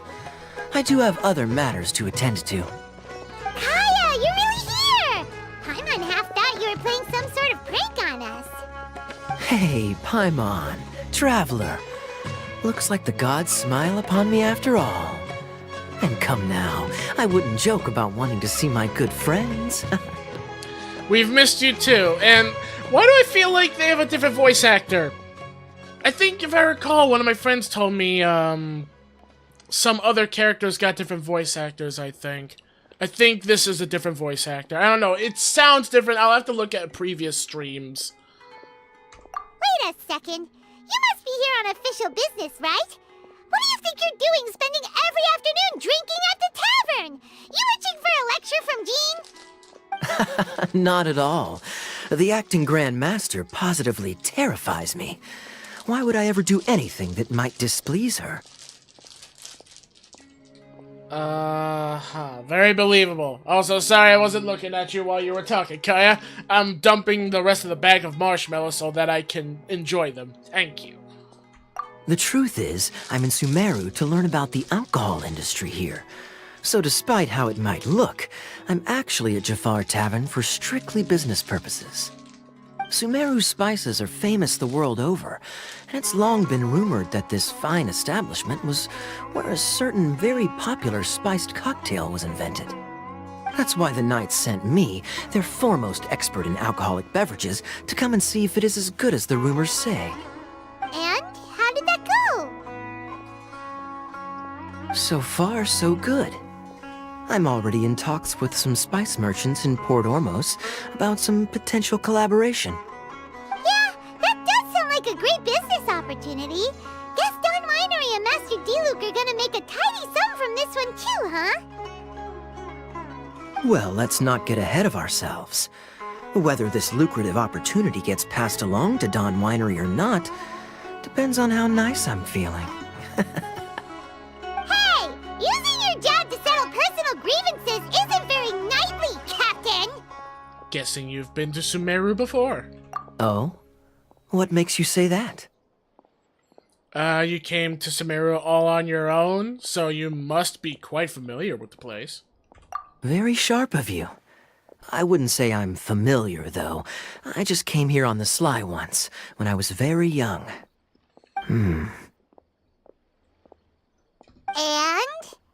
Do continue. Do I have to? When I said we could talk about the old times, digging up my past wasn't exactly what I had in mind. Alright, you don't have to go into great detail. Well, alright, since you're so interested. Like I said, I was very young then. Don Winery had only just taken me in. I overheard my adoptive father talk about sending a team of merchants to Sumeru during a business meeting. I'm sure you'll agree that everyone's curious about their roots on some level. And my roots? They're in Conria, which is said to have been located deep underground, somewhere near Sumeru. Okay. And so I stowed myself away amidst the cargo, and silently joined the merchant delegation on their trip to Sumeru. But it wasn't long before the merchant delegation received news that I'd gone missing. Their leader promptly found me, and before I knew it, my adoptive father was dragging me back home by the ear. It was a short-lived adventure. Sorry I don't have a more thrilling story for you. Speaking of, how much do you know about it? Honestly, not much. The only reason I knew that Conria was near Sumeru is because I happened to read that in a book when I was young. My life had less and less to do with Conria as I grew up, and so I started caring less as well. I used to believe that I had inherited some sort of duty from my father. But then I began to wonder. Maybe my father left me in the peaceful land of Mondstadt for no other reason than simply to keep me alive.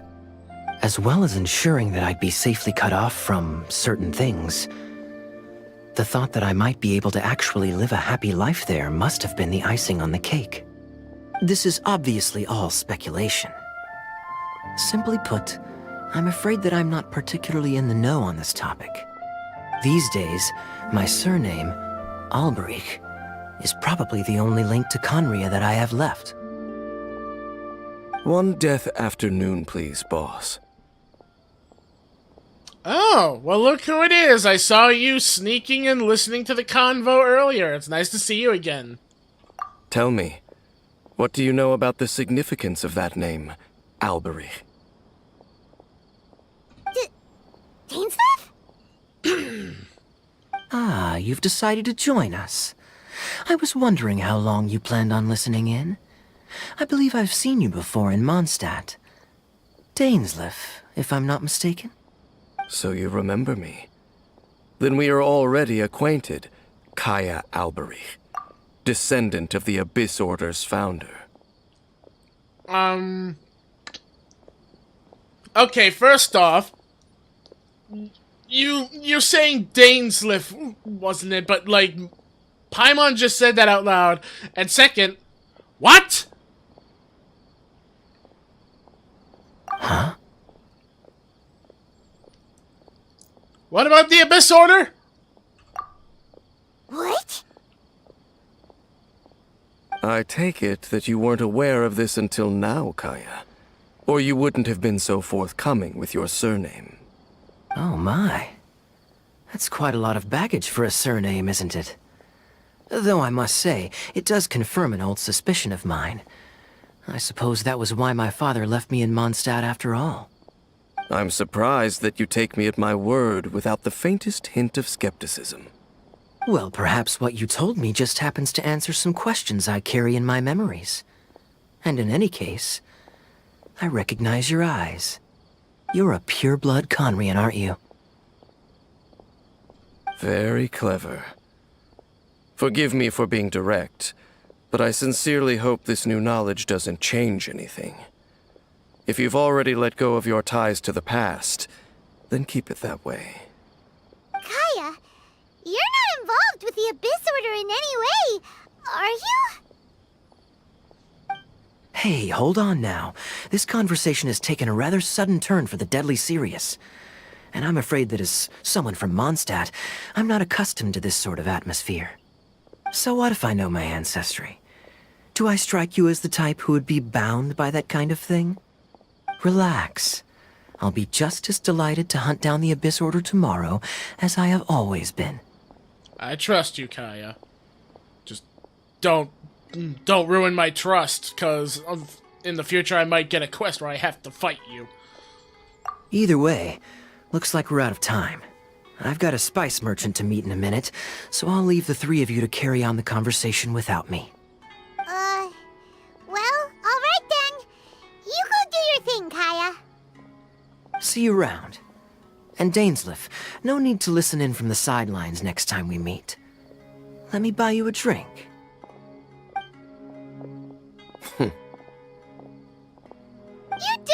trust him, do you, Dane? You're both from Conria, but you get on like oil and water. The fact is, I still do not know him well. It would be meaningless for me to jump to conclusions. But can a person truly be unaffected by their ancestry? This remains to be seen. And you said that this Alberic founded the Abyss Order?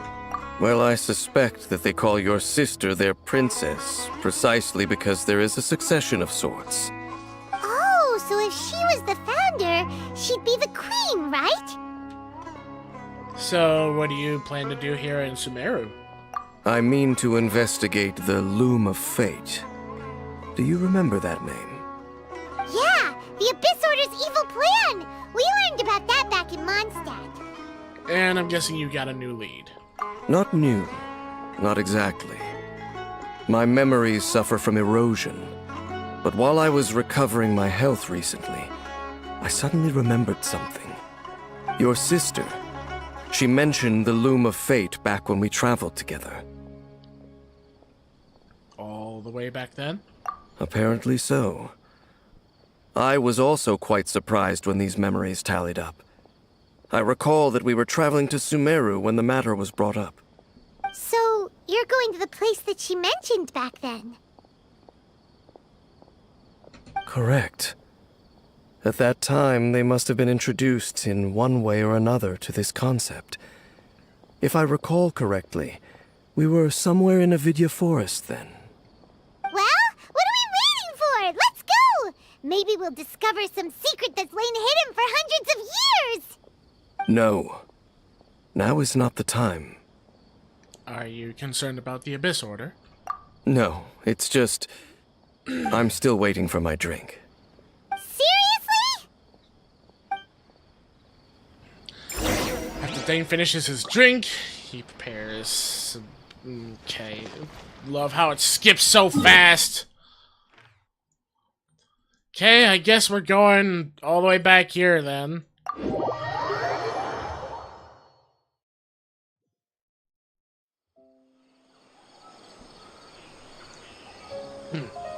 Sorry, had to pause actually for a moment right there because my throat, I needed to clear out my throat.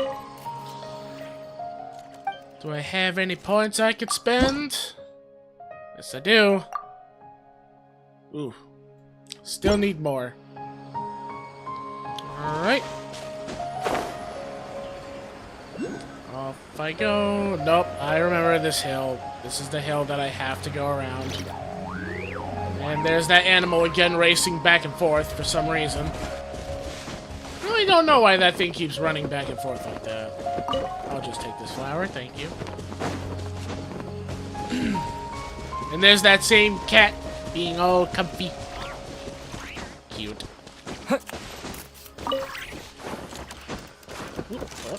Come on. Come on. There we go. Climb the hill.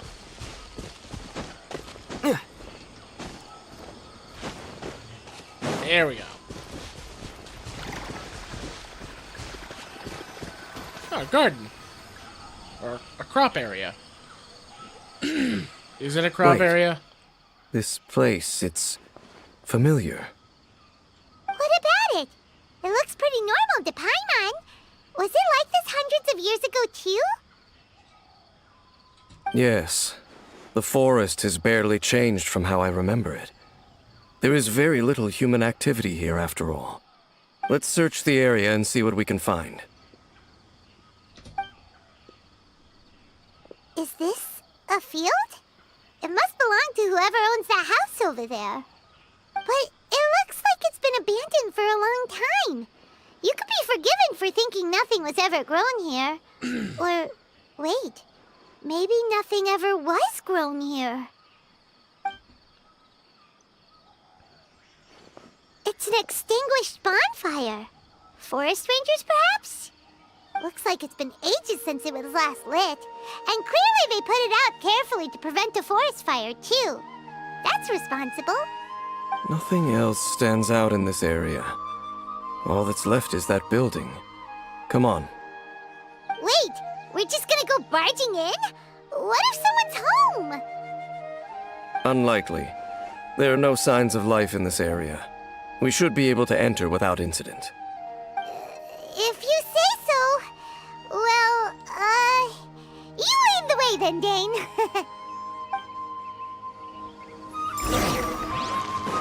Okay, so we have a field that apparently existed like it did hundreds of years ago, and we have a random hut.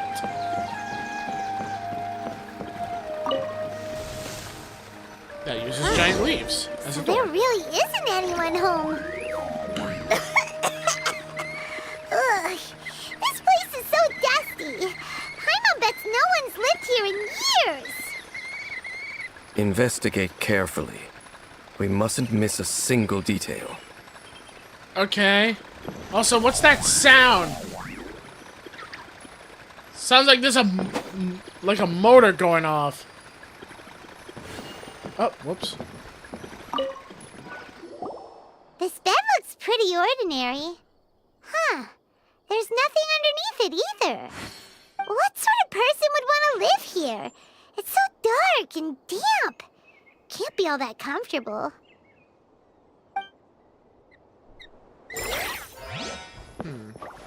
Okay. You know what? I'll investigate the box after. Investigate this. Hey, look! It's a bowl! Guess whoever used to live here liked to cook, huh? Can't you smell it? There's a heavy scent of medicinal herbs in here. Oh, so it's a medicine bowl? Seems you're right. You've got a good nose on you, Dane.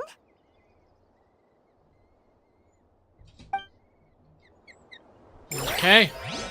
Now what's in the box? Is it what's making that weird animal chirp sound? There's a box over here. Why don't we open it? And by we, Paimon means you. Paimon's just scared that whatever's inside might bite her fingertips off. Yeah, you're going quite a few places to have such paranoia. Huh? This is a mirror. It's broken, too. Was this a makeup box?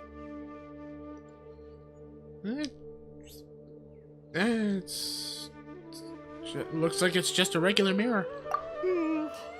That's kinda disappointing. Paimon was hoping we'd uncover some super big secret, especially after Dane talked this place up. Doesn't look like there's anything else worth our attention here. You sure we're in the right place, Dane? My memories are quite foggy, but my subconscious and instincts both assert that something once happened here. But we'll exhaust ourselves if we search aimlessly. I hear noises outside. Let's go and check. Noises? Is it? It's not much.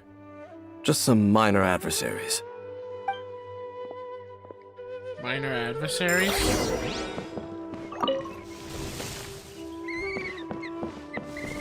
Oh. It's just slimes.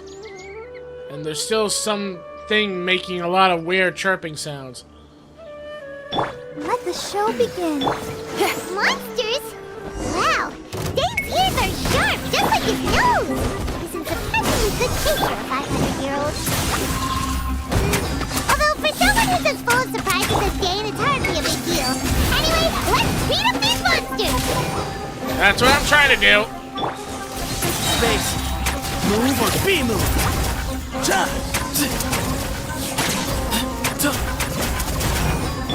Help protect us. Power core! Time to rock! Scatter! Way ahead of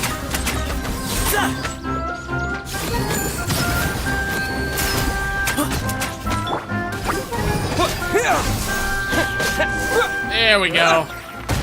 Ah! I got blown up! I doubt that the appearance of those monsters was wholly random. There must be something nearby that attracted them. A ley line anomaly, perhaps. But it seems to be more than that. Okay. I'll go slightly further out to investigate any issues with the nearby ley lines. I might be a while. You should wait for me here. What? You're going alone? You better not be trying to keep some secret from us. Your suspicions are as banal as they are unwarranted. I merely think that this house should remain the focus of our investigation, and as such, someone ought to stay here and keep an eye on it. Not to mention that if even forest rangers are capable of investigating ley lines, I will be more than able to handle it alone. Fair enough. Guess we'll just camp out here then. Good thing there's a bonfire over there. Let's make ourselves something to eat. All this running around has made Paimon real hungry. Of course. Of course it makes you hungry. Everything makes you hungry. Like the bonfire. Pyrotechnics! There you go. Lit. You and Paimon make a fire, and before you know it, night sets in. Your cooking is as good as ever. Even if there was no other reason, the food alone would be enough for Paimon to stick with you. You're easy to please. Changing the subject, Dane's taking forever. He said that there might be an issue with the nearby ley lines. How bad do you think it could be? We came together, but now it's back to just being the two of us again. You know, now that Paimon mentions it, we really have spent lots and lots of time together, haven't we? So, don't take this the wrong way or anything, but, do you ever get tired of Paimon being around?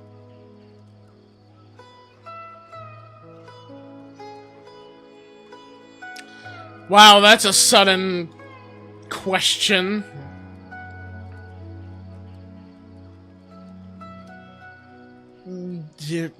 I'm just gonna give you the first answer, because honestly, you do brighten up the days, especially with your silly conversations and your love for food, a lot. Oh, you stop it! Now you're embarrassing, Paimon. So, next question. Don't know if it's okay to ask this, but Paimon's curious. What was it like traveling with your sister? The stars? We'd gaze at the stars just like this. Wow. We traveled through the universe, always by each other's side. This is the first time we've ever been separated. Yeah, Paimon understands. Being separated without even knowing the reason why, it's just terrible. But we'll find the truth together. Sure as Paimon's your guide. Just you wait, Heavenly Principles, and you too, Teyvat!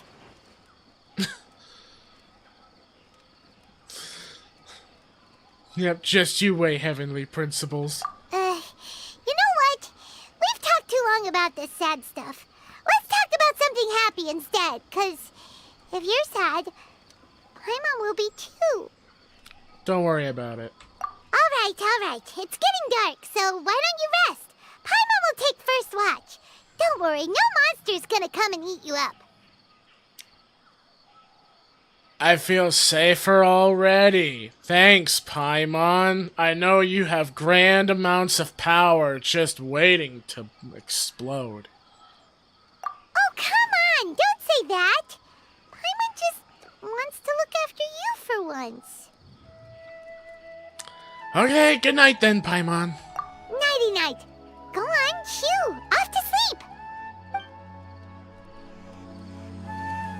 Memories of your sibling fill your mind as you fall soundly asleep.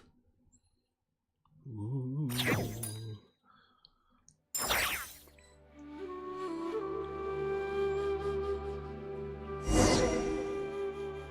Hey, time to wake up. The sun has risen. Did I literally sleep on the ground? We could have just fixed up the bed inside of that hut and slept in there. What a deep sleeper. You do know that we need to... Tear stains? You dreamed of your sibling last night, didn't you? All right. Rest here a bit longer then. I'll head into the forest to investigate.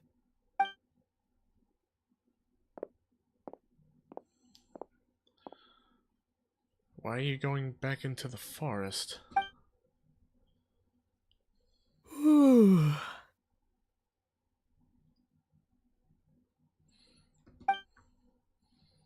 How did I sleep till morning? Why didn't Paimon wake me up to switch shifts?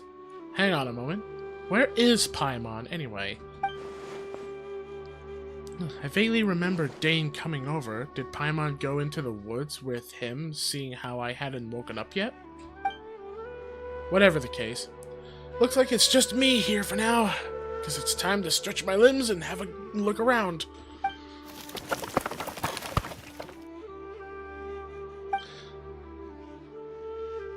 Did that noise come from inside the house? Paimon, is that you? I swear to God, if I go up there and there's a big, giant, monstrous forest spider, I'm burning the whole hut! You better not be in there when I burn it down! No reply. I should go inside to check. Oh, no. Okay. I swear to God, Paimon! You better not be in there, too! I'll burn it down! If there's a giant spider in there! Halt! What? What do you think you're doing? Intimidating. Wait, that voice! Is this the sage guy? This place Oh. is not whatever you think it is. Nor should you be poking your nose into my business. Begone!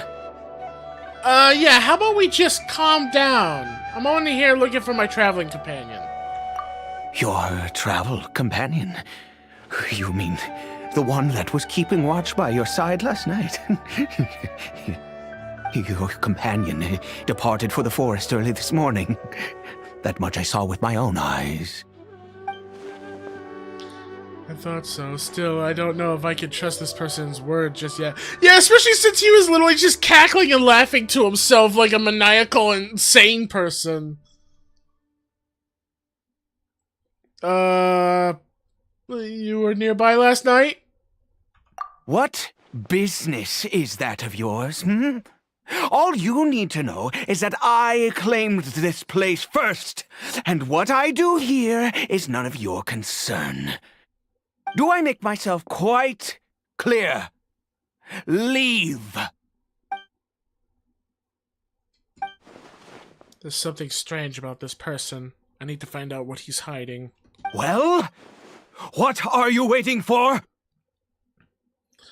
Let's see. I think I'm better off waiting here for them to come back. If you must. Suit yourself. I've been observing you, and you don't look like a forest ranger, nor someone from the academia. Still, I'm warning you, no funny business. Promise me that, and you can do as you please. Uh-huh. I'm no villain. Okay, fine. Whatever. Just move aside. I'm heading in. I was out here all night. I'm cold. You... Oh, go on then. Have it your way. I knew I wasn't going to be able to hide this anyway. Just come in. But no overreacting to anything you see in here, okay? You understand me? Okay. Got it. Come on then. I really don't like how this guy laughs maniacally.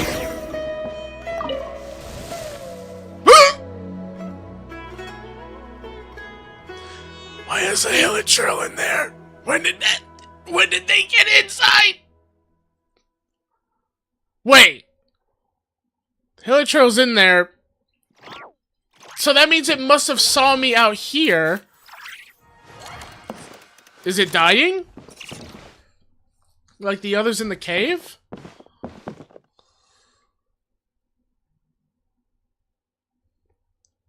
A Hilichurl? Mind your own business. Don't worry. He isn't aggressive. How could he be? He was too young for anything like that. What the? So don't you lay a finger on him. Just find yourself a corner to rest if you're tired, cold.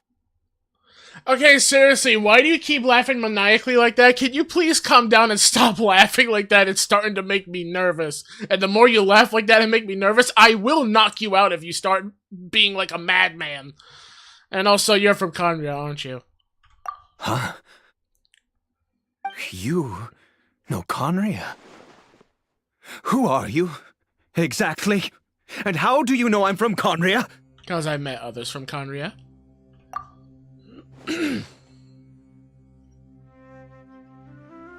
And, yeah, I mean, Kaya said the same thing about, the other one's eyes, so yeah, your eyes. Do you worship a god, traveler?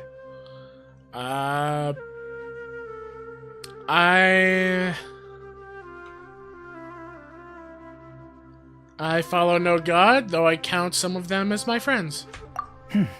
Sounds like you've had an eventful life.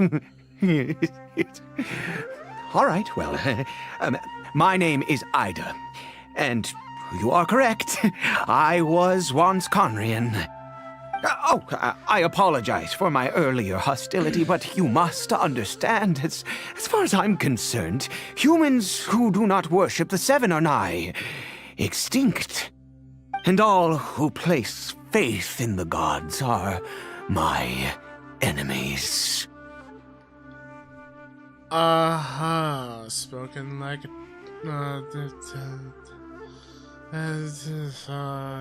yeah, that's a little too black and white there, friend. That may be. But the fact is that chances to talk to people like yourself have been few and far between since the cataclysm. This wretched curse of immortality. Who knows how long I must continue to suffer like this? Guessing that's how you survived for so long? The curse. It was a little gift given to the people of Conria by those vile gods. We lost our home, our loved ones, everything. The agony of the cataclysm itself was already too much to bear, but then came the curse, robbing us any chance of release. All we can do is watch helplessly as our souls erode and our bodies decay. So, Ada is just like Dame, someone who bears the curse of immortality. So why do some people turn into Hilichurls? Because, although Conria began with a single bloodline, it was a home to others too. Any who forsook their gods and came to Conria were welcomed as our fellow citizens. When the cataclysm came, we pure-blood Conrians were declared the greater sinners. Upon us the gods placed the curse of immortality. But those whose ancestry belonged to the domains of other gods were punished with the curse of the wilderness as they fled, turning them into monsters. So, who is this Hilichurl to you? He is Kari Bear, my illegitimate son. how times have changed. I can say that out loud with no consequence now, but... it was once a matter of unspeakable shame. I was a noble of Conria, by blood, but I resented the life that my family had arranged for me. And then, one day, I met a beautiful woman amongst the people. Her roots were in Mondstadt, but that mattered not to me. It was love at first sight. Caribert faced great hardship from the very moment of his birth, all due to my selfish desires, and I was never able to be there by his side for any of it. After all that, he turned into a hilly troll right before my very eyes. I always owed him much, and now at least I can finally be close to him. So, wait. He became a Hilichurl in front of him. When people become Hilichurls, do they also get the clothing and all that too? Or do they, like, make them after they've been turned and live their tribal lives as they do now? I'm curious about that. Like, were they always dressed like that before turning, or did they dress like that after turning? Or did their clothes turn into that from the turning? I'm confused and curious. But what happened to his mother? She was. We were separated. I do not wish to dwell on it. I'm sorry. It could be worse. I suffer the pain of loss because I once had everything I could wish for. And now that I have lost almost everything, the little that remains I see with new clarity. If nothing else, at least I still have Caribert.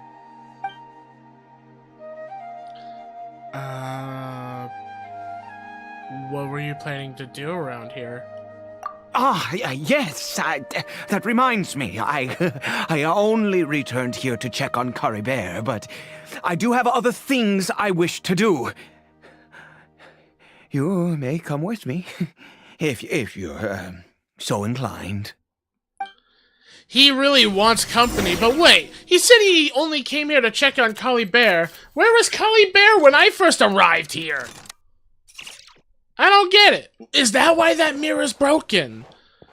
Like, this all was, like, made for him to live in? And the mirror in there is broken because he saw his reflection because Hilichurls don't like to see their reflection?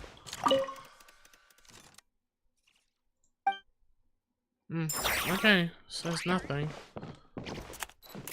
Kind of curious. Is he at his state of dying just like the ones in the cave that I saw? Or is he just resting? I don't know, like, last time I saw Hilichurls be like that, they were at the state of dying.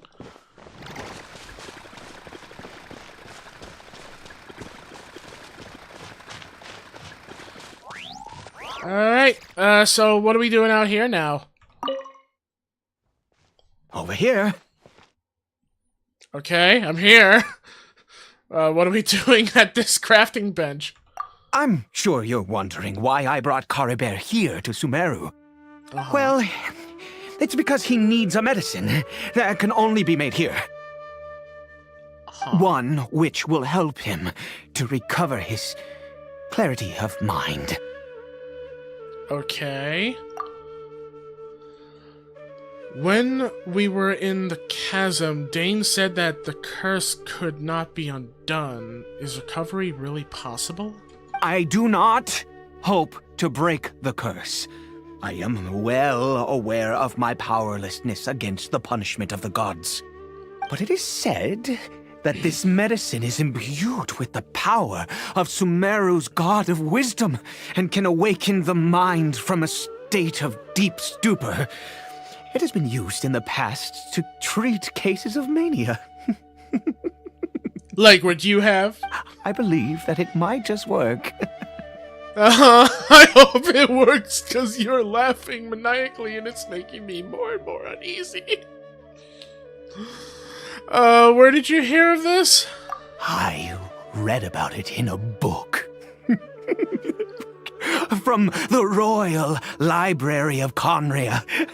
It was banned. I mean, since this medicine requires the power of the Seven to work.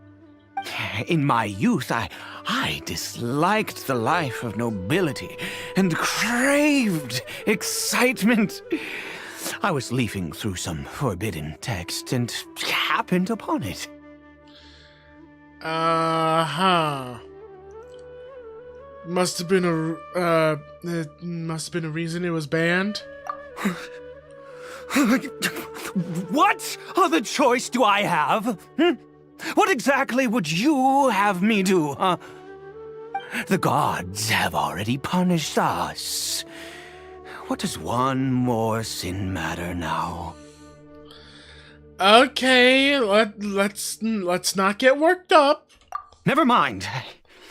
As long as you understand. I'm sorry. I struggle to take control of my mood sometimes. Perhaps a consequence of having lived too long. As it happens, I am in dire need of some help to make this medicine. My hands don't have the dexterity they once did. I fear they may be decaying from within. All thanks to this curse of immortality. Okay. To start with, take this ingredient. Okay, what the hell is that, a mushroom? Am I looking at a mushroom? Can I... Oh, okay, I thought it was one of those things I could examine in turn. Oh yeah, mushroom! Also, do you have any, of Sumeru's regional specialties on hand? I believe they're called Kalpalata lotuses and Sumeru roses. I'm guessing you're talking about the plant right there in front of me on the screen. Oh, wonderful! Oh, in that case, we have everything we need. This is the method for making the medicine. You just need to follow the steps. Okay.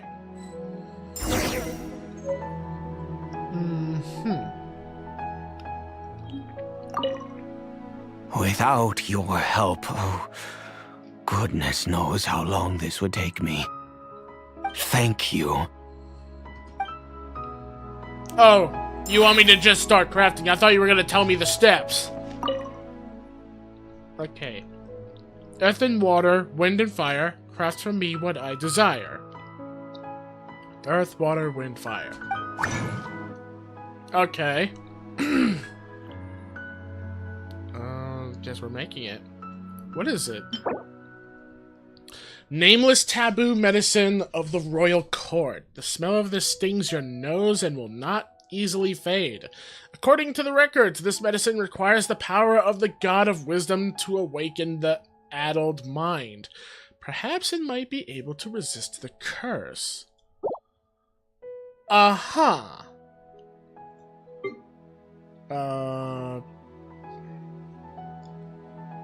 Apparently I can offer artifacts. Well, I don't need to worry about that. I'm just here to make the medicine. I'll worry about that another time.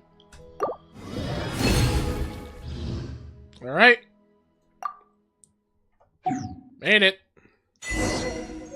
So, is this for you or for your kid in there? I'm hoping kind of it's for you because your maniacal laughter is getting more and more crazy. Is it done? Oh, splendid. Let me see.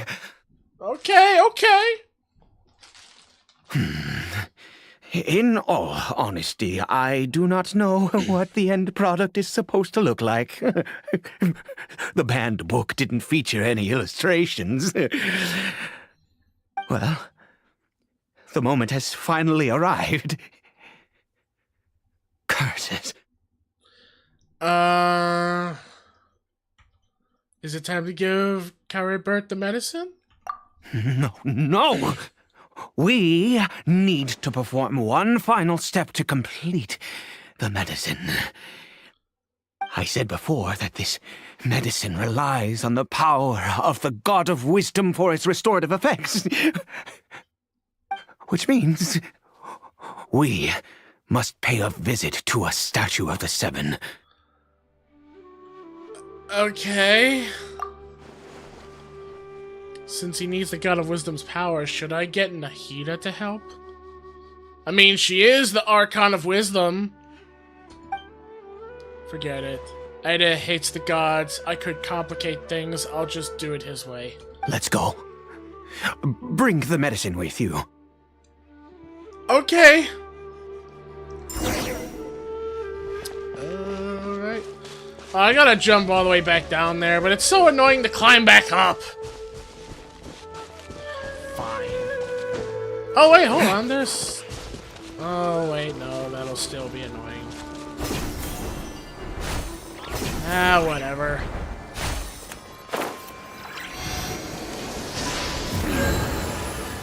Look at this statue. How can I bow before this thing? God of Wisdom! Look at me!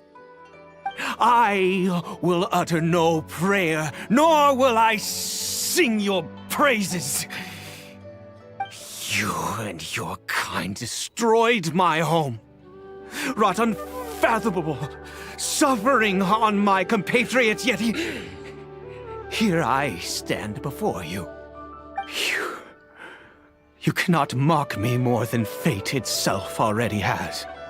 God of Wisdom, I seek not to disavow myself of the sinful blood that flows through my veins. I wish only to beseech you to have pity upon a young and unfortunate soul, my son, Caribert. He was turned into a monster before he had the chance to witness anything beautiful in this world. This is no fate for a child. If everything the gods have done was in order to have the impious people of Conria bow their heads, then I bow to you now.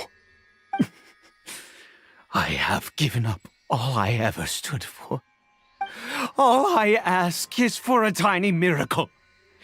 For Caribert to see this world once more. Please, God! I beg of you.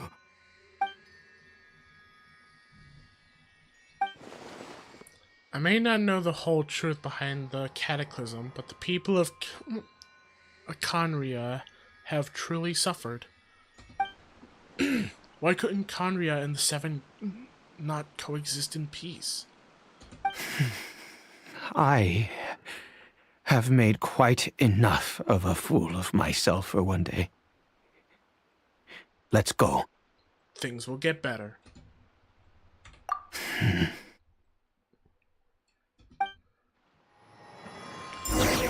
I mean, at this point, since we're in front of the statue of the Seven, can't we, like, just tell Nahida what's happening and have her at least look at this medicine to see if, like, maybe she could just give it a little miracle or something? I don't know.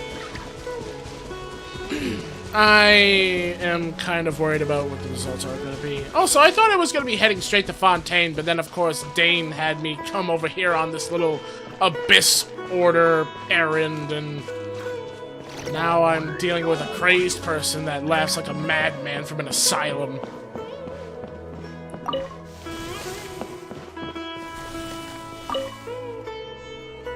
Caribert?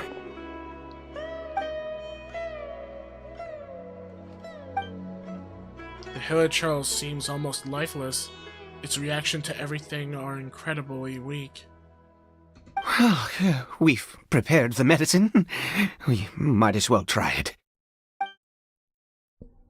With your help, I'd... Oh, okay. Cory Bear, it's me. It's your father. Cory Bear. Anything? Cory Bear, please say something. I'm sorry I couldn't be at your side when you were born. And that I failed to reach you and Mama in time when you both were suffering. But I'm here now. Papa's been by your side all these years.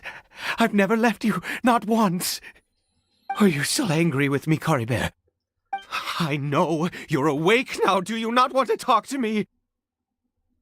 I'm so sorry, Cory Bear. Forgive me. Please, say something, anything. Please. Please. You have to stop. Oh, gods above! What more do you want from me? You took everything from here, and I still bowed to you. I'd give you my very life if only you cared to take it. But you won't even let me die. I knew it. I should never have trusted anything that had to do with the gods. I was just deluding myself. The gods of this world have never stood with humanity, not even for a moment. There might be other reasons it didn't work. Other reasons? What do you mean? Maybe the dosage was too low? Huh. You really think so? Unless you're really ready to give up on your son. Give up?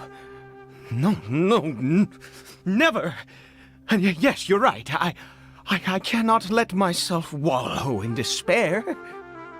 Even if I must stay here with him for 50 years, 100, what difference does it make? I do not lack for time. I'll keep helping you. To have infinite time, yet no hope, can only be called torture. Let's go. We'll make another dose. The most crucial ingredient in this medicine is the unusual mushroom, which makes things complicated, but not impossible. Where did you get them? I grow them in that field. So you grow the mushrooms in that field like a crop.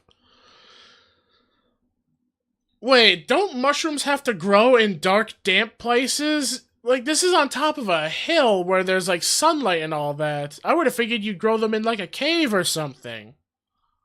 The details don't matter, right? Curb your curiosity and just do as I instruct. If you truly wish to help me, that is how you can do it. Okay. There is a waterfall near the statue I prayed at. I need you to collect some water from there around 2 in the afternoon. I'll be here watching Cory Bear. Once you're back, I will make some fertilizer for the mushrooms. Good. Then please head over when the time comes. Uh-huh.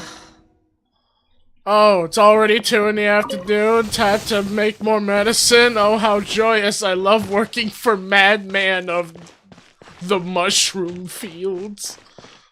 I don't like this job. I want to go home. I want to go back to the sea of stars in the sky. Can I please leave this Madman? Oh my god, I don't like this at all.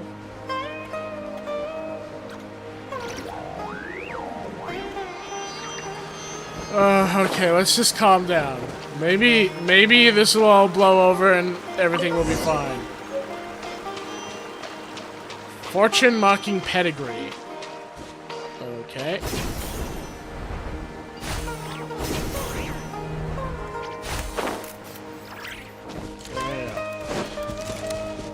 Okay, we got your water. You sure you don't need me to maybe go into town and get you some medicine for your mental issues? Ah, you're back. Carabear's condition is stable. By which I mean he still isn't responding. Anyway, give me the water. Sure. Here's the water.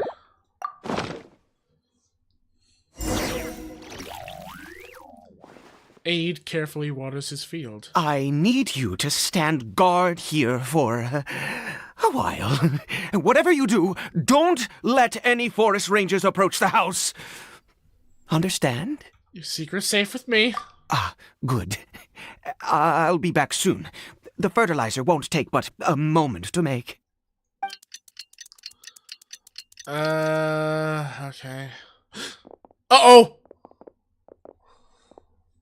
Okay, mushroom monsters coming for the field. Does watering the field somehow attract monsters? Better fend them off.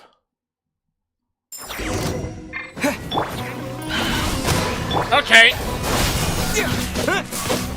Excuse me? Let the show begin. Propagate!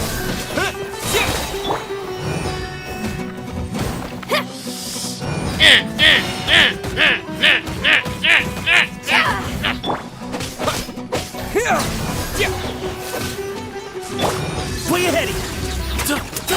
More of them! The sage's wisdom!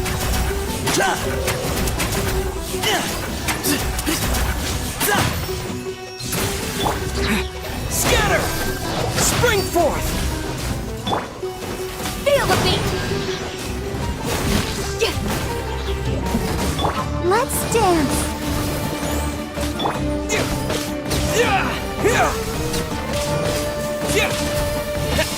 There we go, there we go, there we go! Hey! What happened? Was it monsters? Yeah, it was monsters, don't worry. Thank goodness you were here. I couldn't have taken them on all by myself. I'd have to hide and wait until they were gone.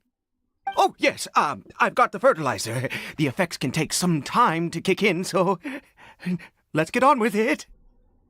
Okay.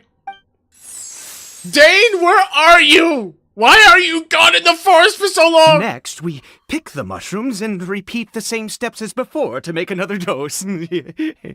I trust you still remember the method. Also, why are those mushrooms so big? Holy crap! Okay. Just give me these just in case. Okay. Time to make the medicine again. Making another dosage. Earth and water, wind and fire, craft for me what I desire. Ha-boo. A-boo. Okay.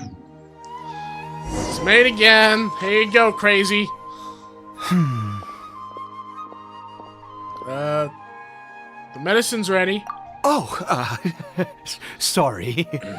I just, after resting in this field for a while, my thoughts began to wander.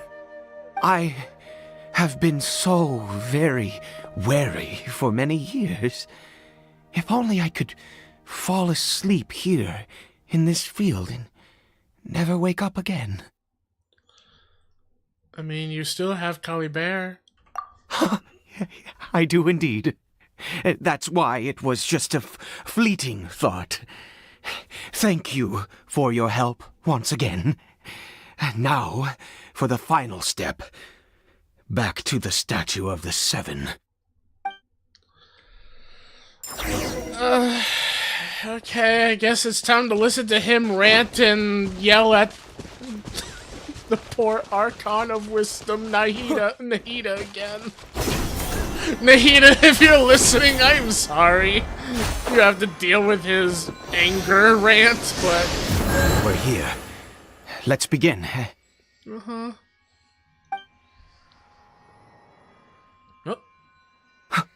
Wait a moment. Hey, what was that? Cory Bear! Wait, he didn't have the thing on his arm, though. That can't be of Cory Bear, because he didn't have the thing on his arm. Did he leave the house? Oh no! He must have left while we were too busy preparing the medicine to notice. Come on! We have to catch up with him! Wait, are you serious? That was him?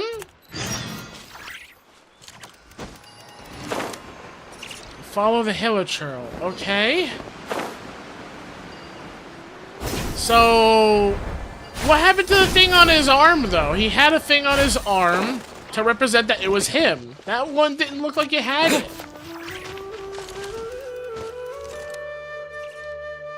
Yeah, like, see, I don't see a thing on his arm. That's not Cory Bear. Yeah, there's no silk scarf around its arm. Right. Cory Bear's scarf was a gift I once gave to his mother. I use it now as a marker of sorts. My eyes must be going. How could I not recognize my own son? This decrepit body of mine. Still, there is something strange about this hilichurl, being it's alone, and it also doesn't have a weapon. Yes. It doesn't seem interested in us in the least. It seems intent on walking in that direction. Where could it be going? I say let's have a look. Yes. The more we know about hilichurls, the better. Uh-huh. Okay. Let's go do that. I'm sure a walk would be nice for you right now. A big walk.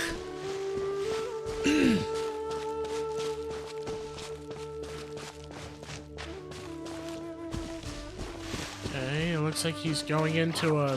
Did it go in here? Well, let's head in. Okay. Unknown Sanctuary. I could have sworn this was the place that I went to before, or came from before. I think I did. Wait, I think, yeah, I did. This was the place that... What a ghastly place. Has it always existed? I swear I've never noticed it before. Huh. It looks like they're, worshipping. Sometimes walking, sometimes kneeling in worship, and it appears to be in earnest. I've never seen anything like this in all my life. What in the world does this place conceal? Oh, there's only one way to find out. The air here and this creepy scene, it's eerily familiar. Am I back in that temple place that was upside down? Continue exploring.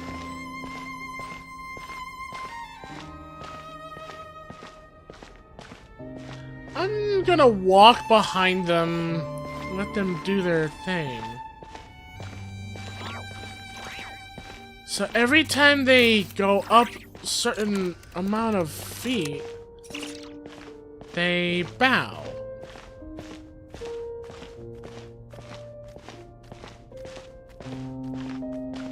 Huh.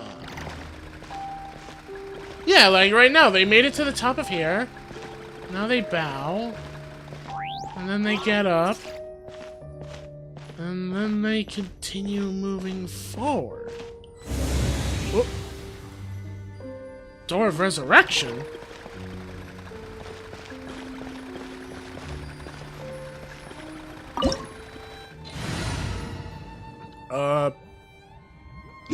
Okay. Oh, I'm in one of those dungeon things. I'm actually in a dungeon thing. I thought I was, just in a place, but no, like, I'm actually in a dungeon thing. Okay, so approaching them, they're not attacking me. I don't have any behind me. I'm kind of scared of walking by them that they're going to attack me. I mean, I'll try doing it right here, and if I get attacked, it's just 3 hilichurls. I should be fine.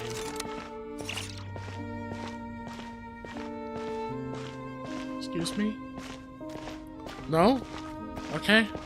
I'm just gonna follow them. I mean, I'm not gonna stop for them. I'm just gonna keep going. Hey, we're not going through there, right? No, we're not. No. No, you're just... Okay. I guess we're going in the... I'm in space! Is this a teleportation device? What energy is powering it? I don't know, but where'd the hilichurls go?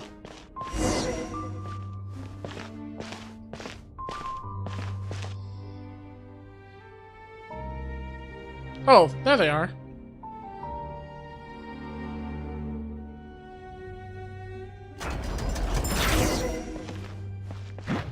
What? Ah!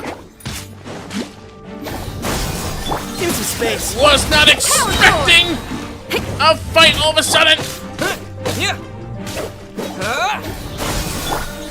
Excuse me.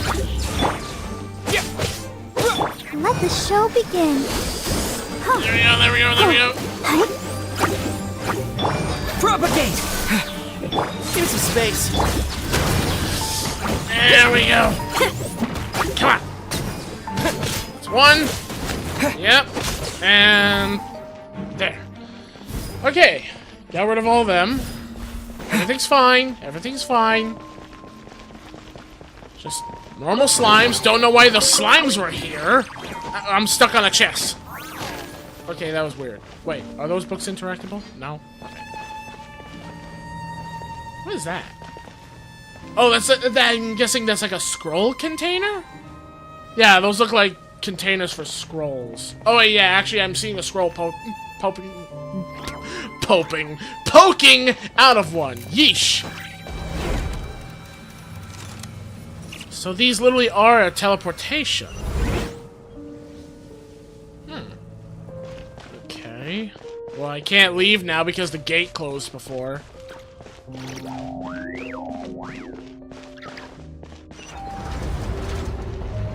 Oh, great.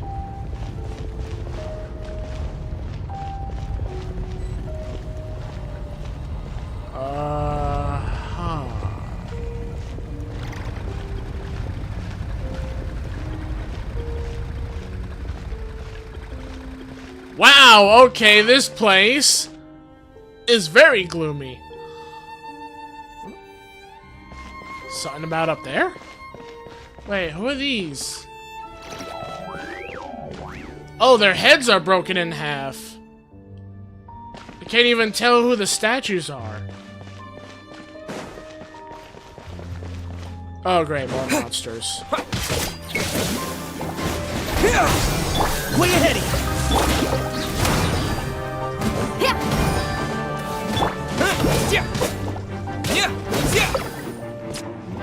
Propagate!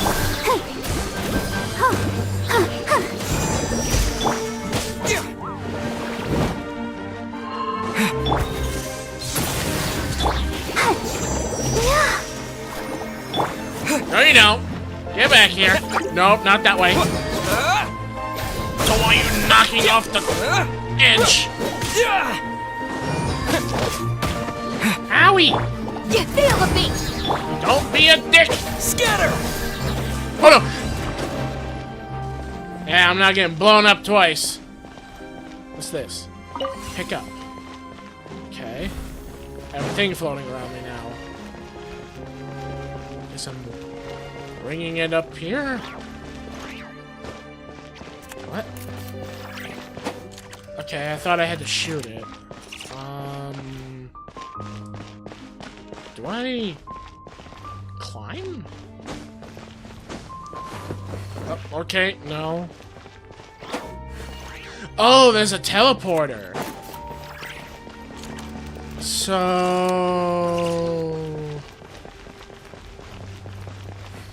Okay, yeah, so I guess I have to go through the portal in front of me, and then it'll bring me...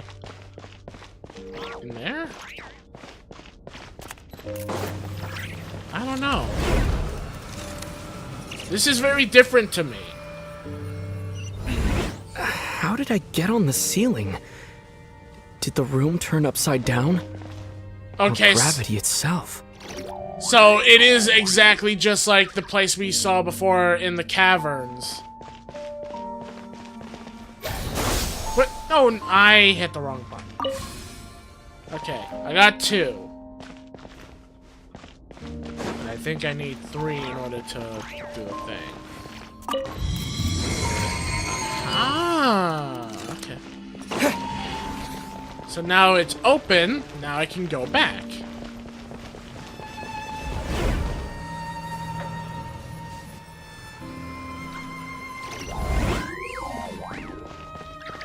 Ah! Duh!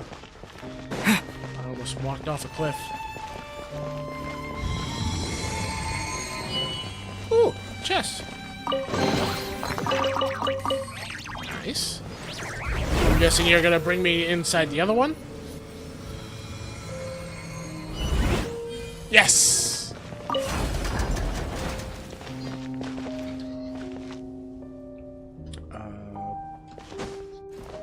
Oh! Okay, I'm upside down again. So I got all 3. Now I just put them in the center. It seems like I need to find a place to insert the rune. I mean, it's obvious they're right in front of us.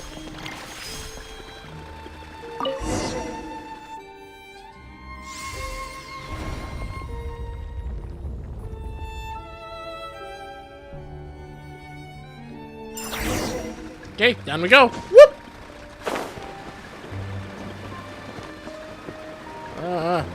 Turn around. Turn around. Turn around!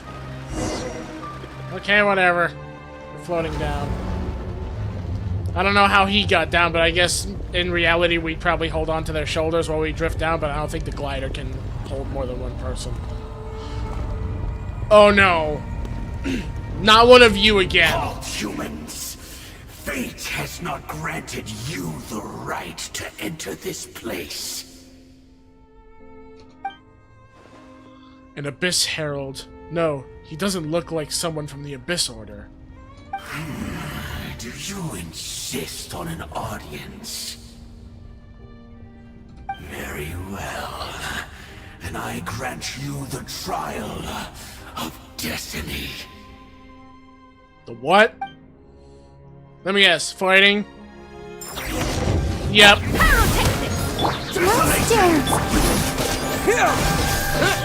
me space. To Al-Atman.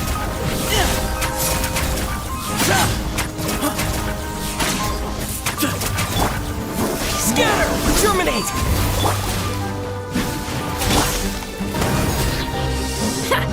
Come on!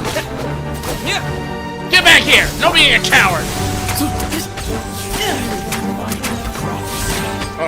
Blade!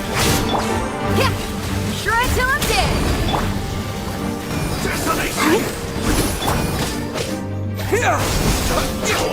Excuse me?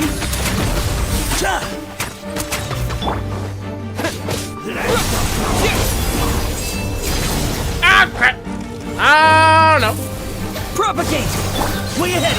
Damn it, I missed. No, I'm frozen! Okay. Have some water. I'll protect us. Feel the beat! Give me some space. Okay, this is not good. Move or be moved. Gotta destroy his barrier.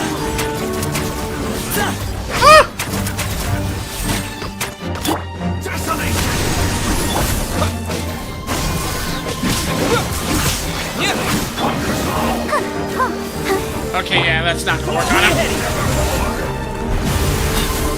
Oh! Crap! Spring forth!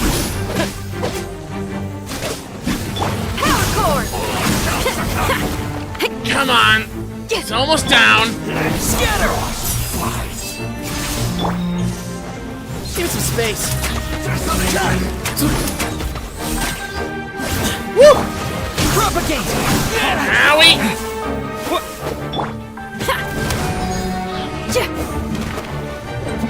Hey, get back here!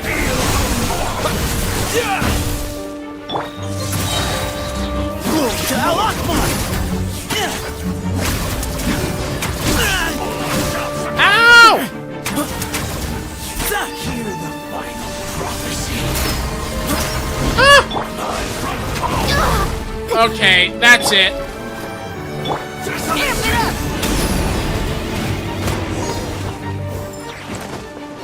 Ha! Who was that? He was... I've seen similar characters before. He was a perfect being. I'm in awe. Say what? He had the most wondrous aura, a perilous yet beautiful power. Oh, truly mesmerizing. And yet, you were able to defeat him. Oh, your strength is greater than I had imagined. Yeah, I just have a lot of combat experience. Let's continue on. I find myself growing more curious by the second and more excited. Okay, crazy. Also, welcome back to the stream, miss. Don't mind Crazy, he's just in for the ride. Let me also let my characters heal.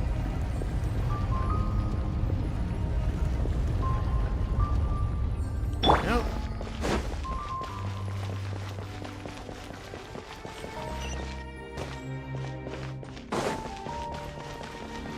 Am I gonna have to fight more of those heralds? There's so many moments I'm running into enemies with, like, the aura shield things. I really should have brought a different party. I didn't have many other options, though. I needed someone for shielding. I'm doing alright for now, at least.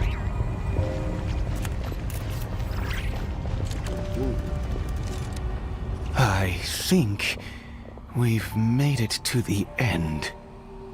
We made it to the end, but what happened to the other Hilichurls that we were following? And apparently, my character's asking, what is that thing? Oh. Wrapped in chains, hanging in midair, emanating a sinister aura. There's no mistaking it. It's just like the defiled statue.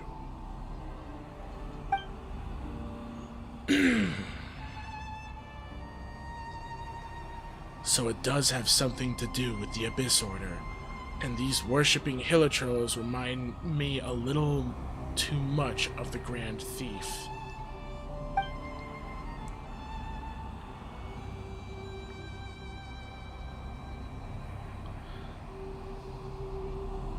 Aid, this place is bad news. We've got to go. Oh no! What are you doing? Oh, dear creature. Why do you bow down? For fear of the unknown? Or for power that you covet? Whose voice is that? It must be coming from right inside my head. Can't I hear it? Oh, dear creature. Why do you bow down? For I am no god. I am but a sinner. A sinner? You are like a flower, born in sin, yet pure, spotless. I know your fate well. You need no longer hold back your resentment, nor accept the countless lies. Go forth, become a transcendent one. Rise beyond the fate bestowed upon you. And I shall shed a tear at the end of time, as I gaze back upon your life. Who in the world are you? What do these words mean? Oh, okay, doesn't want to talk to me. The voice, it's gone.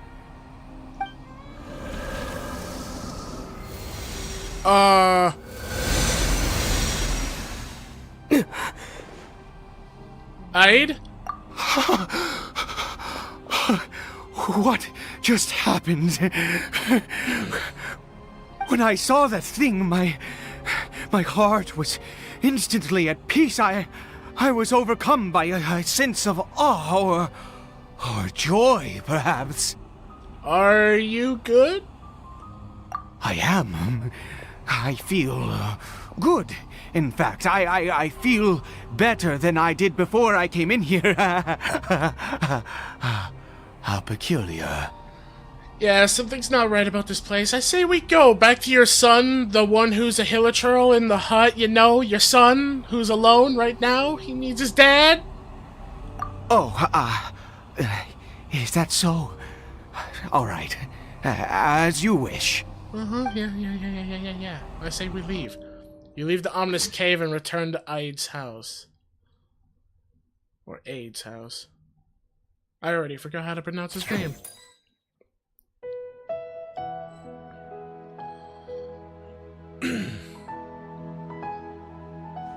Caribert!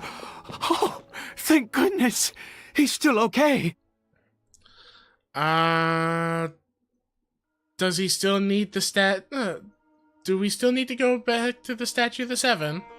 I have a strange feeling that what just happened was meant to be.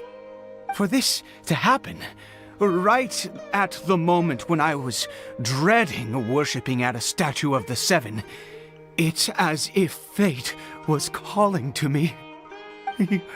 You say that I bowed before that thing, so perhaps it might be just as effective.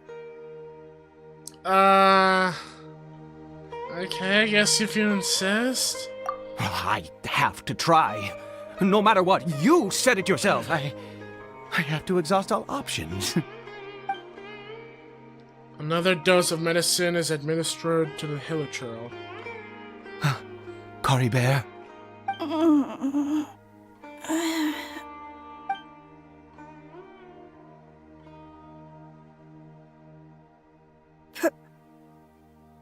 Papa? Caribert! Oh, my goodness, it worked! It's a miracle! Oh, Caribert, my dear son! I am stunned. What was different about that thing doing what it did compared to the prayers with the seven statue? You see? It worked! Caribert can speak again! Where's Mama? Mama is...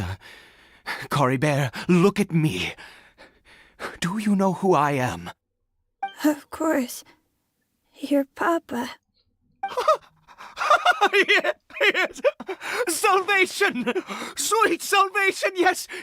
This is what this feeling is. How do you feel, Caribert? Are you fully awake now? Yes.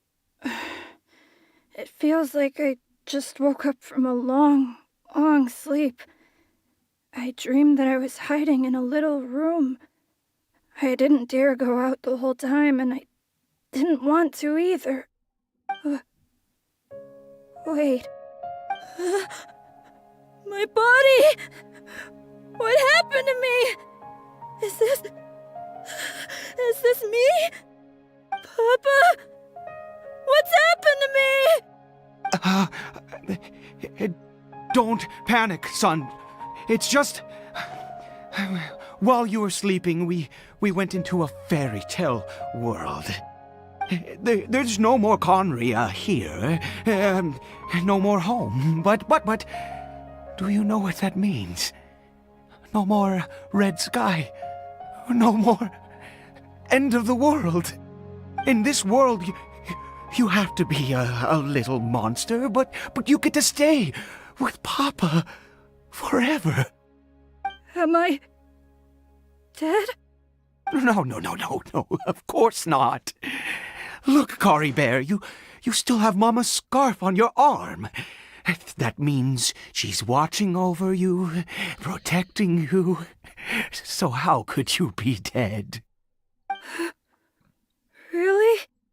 Yes, really.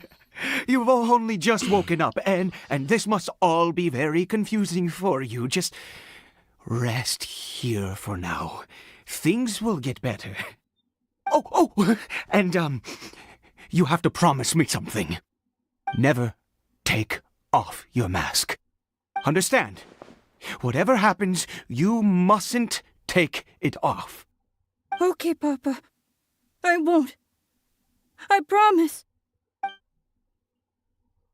Father and son talked for a long time. Oh, Not okay. since that day have I been so glad as I am now. I can't believe this is really happening. Yeah, I'm still concerned why it's happening. I knew that placing my hope in the Seven was a waste of time. I even worshipped at one of their statues like a common fool. Never before have I humiliated myself like that. Once a murderer, always a murderer. I was naive to think that the gods who conspired against us would ever offer redemption. But the god we saw in that cave, now that was a truly mighty god. Nothing like one of the Seven. That wondrous power, it was truly enchanting. Surely that must have been the reason I bowed down. Now then, after one beseeches a god, and the god responds by answering their prayers, should they, do something to show their devotion? Piety is hardly my area of expertise. But surely I should honor the god that has honored my wishes. But that thing said it wasn't wanting to be seen as a god, that it was a sinner. A sinner? Oh, don't be absurd. You don't know a single thing about him. How dare you utter such blasphemy? You and I have both witnessed his divine power. When has the Seven worked a miracle like this before? Never! He is a god, mightier than they, and yet you would call him a sinner. Oh, preposterous! No matter. Believe what you will. You cannot shake my faith. I am going to pay my respects with or without you. But I always said what it said in my head! It even told me itself that it was not a god, it was a sinner. It's not my fault you couldn't hear the voice in your head, too.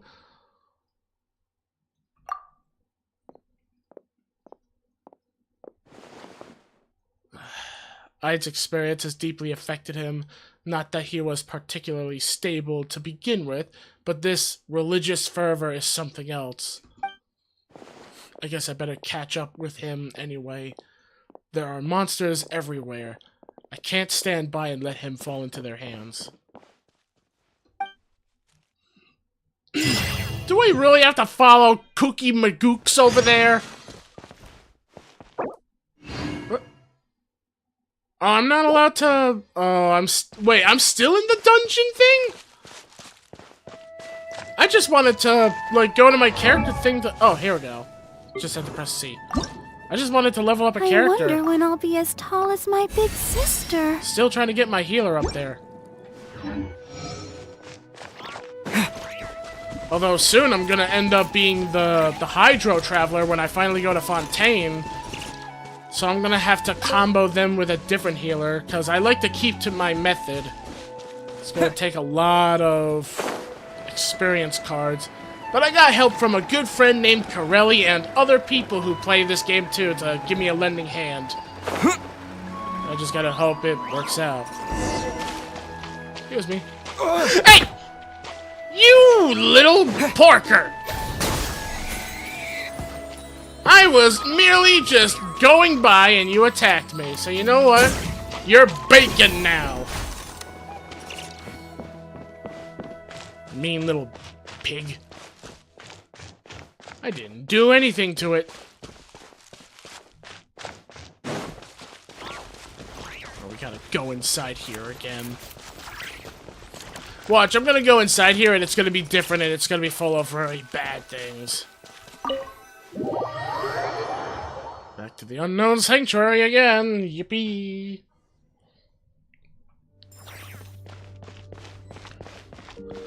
Go to the mysterious statue.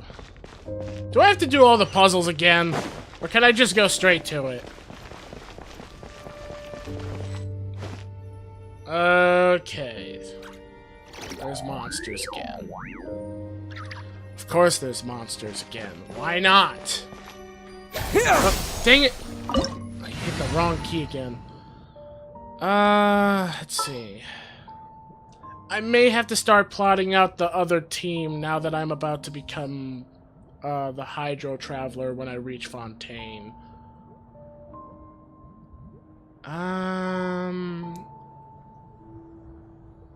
Yeah, I'm gonna have to look at some of my characters after the stream, if anything. Like, I'll do it, like, when, like, I'm not busy, because I'm gonna be hopping into 7 Days to Die with my friends after, but I'm definitely gonna have to take a little look. Excuse me? Pyrotechnics!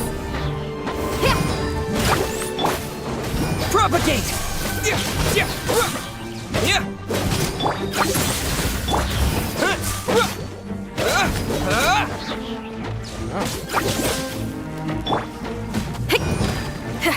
Feel the beat! Okay, I could have sworn that hit both of them, but alright. Scatter! Where you heading? There we go.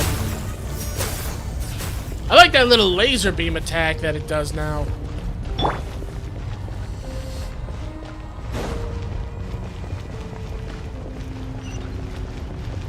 Wait, how is he gonna get down without my character's help? I could have sworn I was probably the reason that helped glide him down, but again, I don't think a glider can carry more than one person.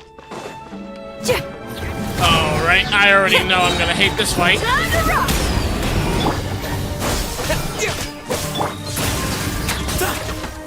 Okay, good, I got rid of the... There you go. Got rid of the little annoying ones as best as I could, at least.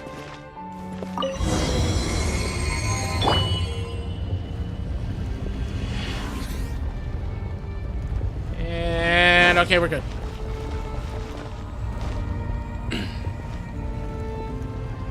No! Impossible! What happened? But it was right there. The Hilichurl worshippers have disappeared too? Was it all an illusion? Yeah, we couldn't have had the same illusion. That's true.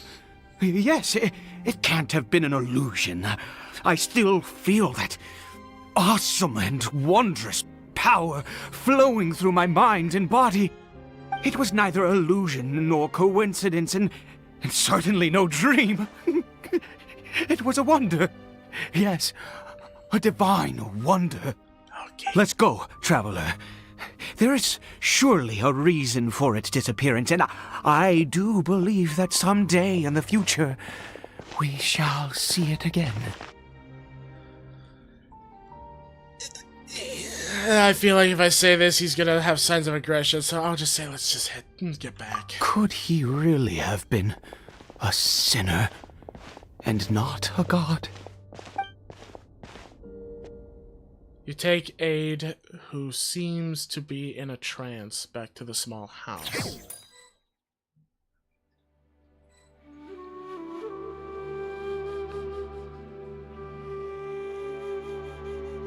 Cory Bear? Where has he gone? Uh-oh. Oh, no, no, no. Maybe someone else came by and found him?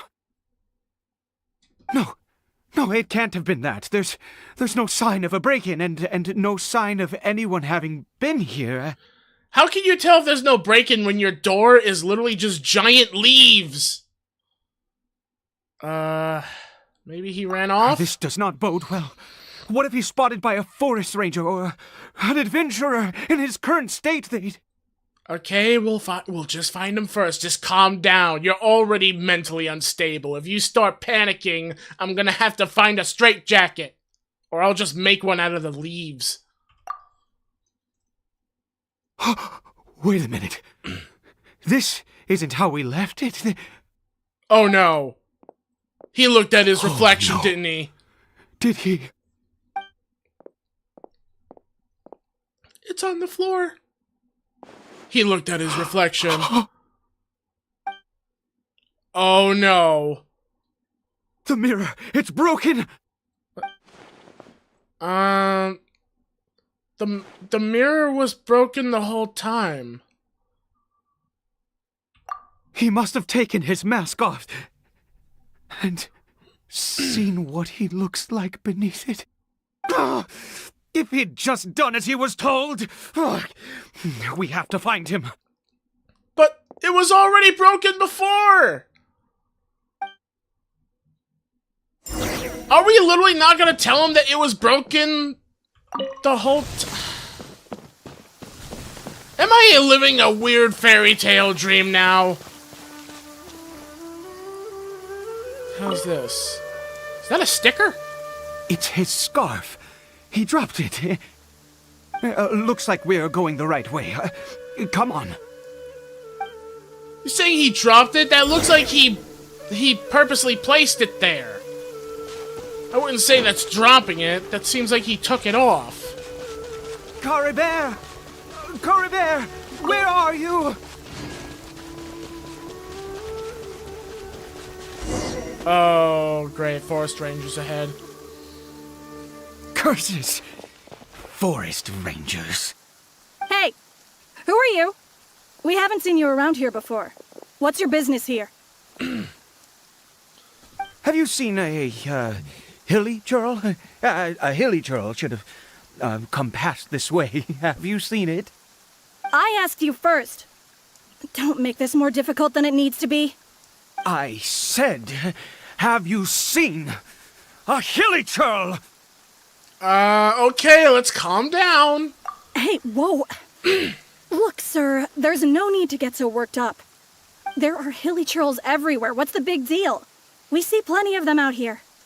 Exactly. Matter of fact, we just took out a few of them back there. Those dumb boneheads. You... Let's not get hasty. Ranger scum! You spawn of the Seven are all the same. I'll have your heads if you so much as laid a finger on Cory Bear. You're raving mad! You've got some gall coming here to our nation insulting the forest rangers!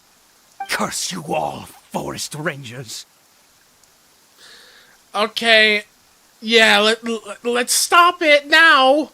For all we know, it might not have even been Cory Bear. Maybe he went in hiding when he saw the forest rangers. Both sides calm down for now, thanks to your urging. I don't get it. Why make such a huge fuss over a few hilly churls? Makes no sense. Okay, don't be so... Oh, yeah. He'd only just regained his mind. How could you do this to him? So tell me, forest rangers, did you really spare none of them? Did you really take out every last hilly churl you saw? Jeez, you're really not gonna let this go. Fine, you weirdo. If you must know, I happened to cross paths with a solitary hilly churl when I left the team to, use the toilet. I was frightened at first, but it didn't seem to have any interest in me at all. It was just bumbling along in that direction, so I left it alone. Yeah, see? So that could have been Curry Bear. Yes! Wonderful! Wonderful! Let's go! We have to find him! Wait, you're leaving? Not even a thanks for the info, goodbye?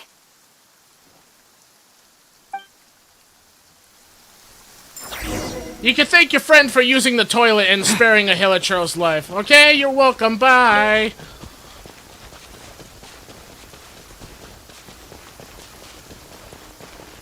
I'm hoping this one is the one that's Curry Bear. Although I'm kind of oh. Curry Bear? Is that you?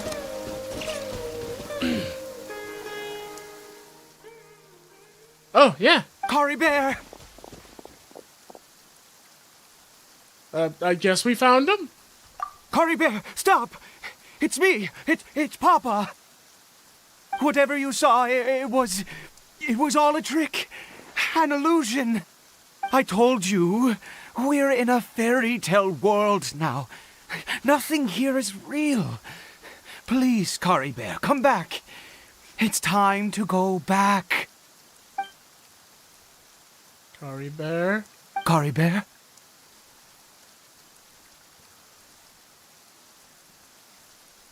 He's not responding. How could this happen? He regained his mind. He must be able to hear me. Surely.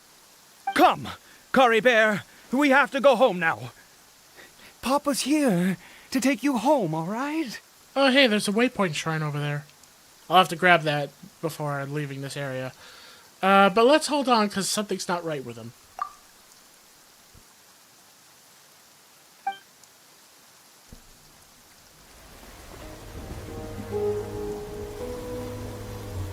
Papa? Curry Bear. Papa, I can't take it. Please, Curry Bear. It's my fault. I'm so sorry. If only I'd known. It's all too much. Papa!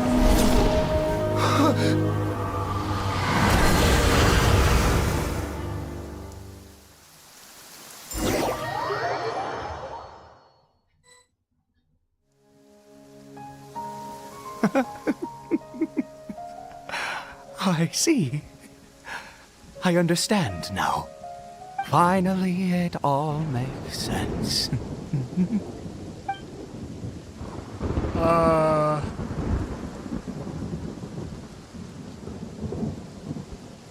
I faint? I remember Curry Bear taking his mask off, but then... Ah, Traveler, you're awake. Finally, we can rejoice together. Wait, no. Why am I still calling you Traveler? Oh, I have known your true identity for some time now. What?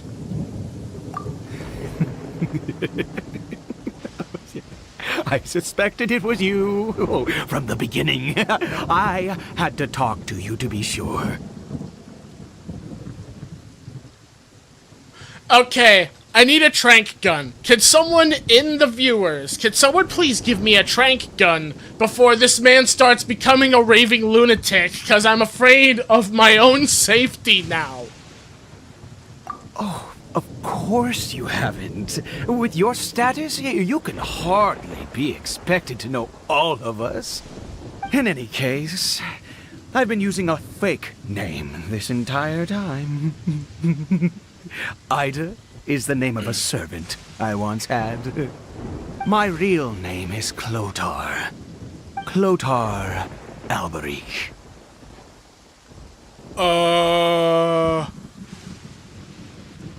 You saw it too, didn't you? Unmistakable, the power inside Curry Bear and the power of the one you call a sinner. It was one and the same. I am positive now. It's the power of the abyss, isn't it? Oh, at long last, I have seen it with my own eyes. What happened to Collie Bear? That is no business of yours. A sinner. Yes. Salvation for a sinner can only come from a sinner. Caribert did not deserve his fate, but now it's wonderful. He will be able to weave his own destiny anew. Born into abject sorrow, he shall now become the loom of fate.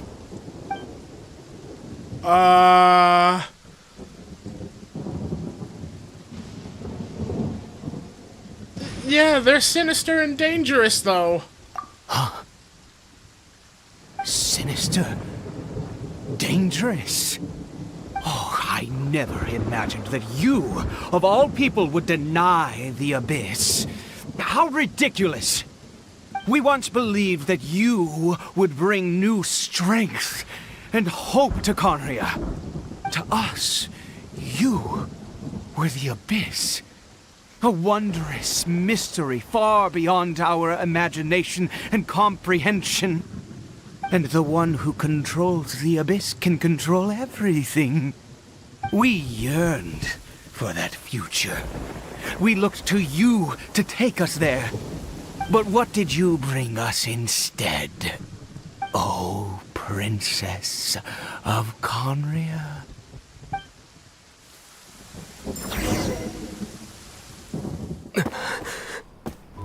Why did he just call me?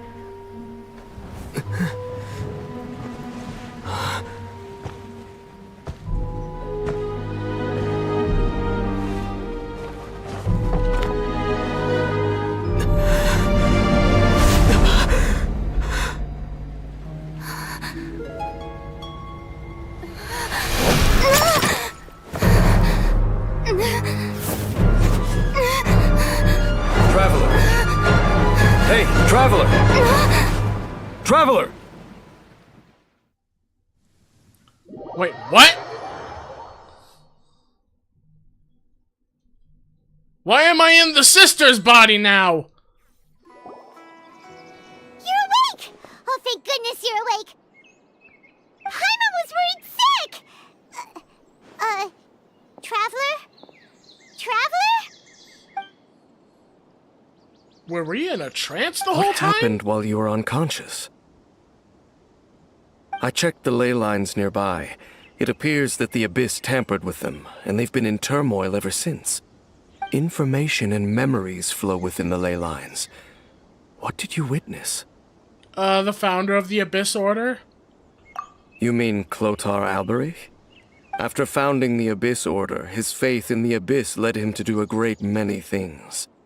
But the curse of immortality continued to torment his body and mind. And in the end, neither his faith nor the Abyss he worshipped could save him. After 100 years, he lost his mind completely and was never seen again. Yet his dark legacy lived on. The defiled statue that we encountered previously was just one perverse product of his use of abyssal power during his life. And our sister ultimately sided with him, didn't she? You could say that. She wouldn't be the Abyss Order's princess otherwise. Are you alright? You have a troubled look on your face. What happened? We have a story to tell you, Paimon. You might want to sit down for this one.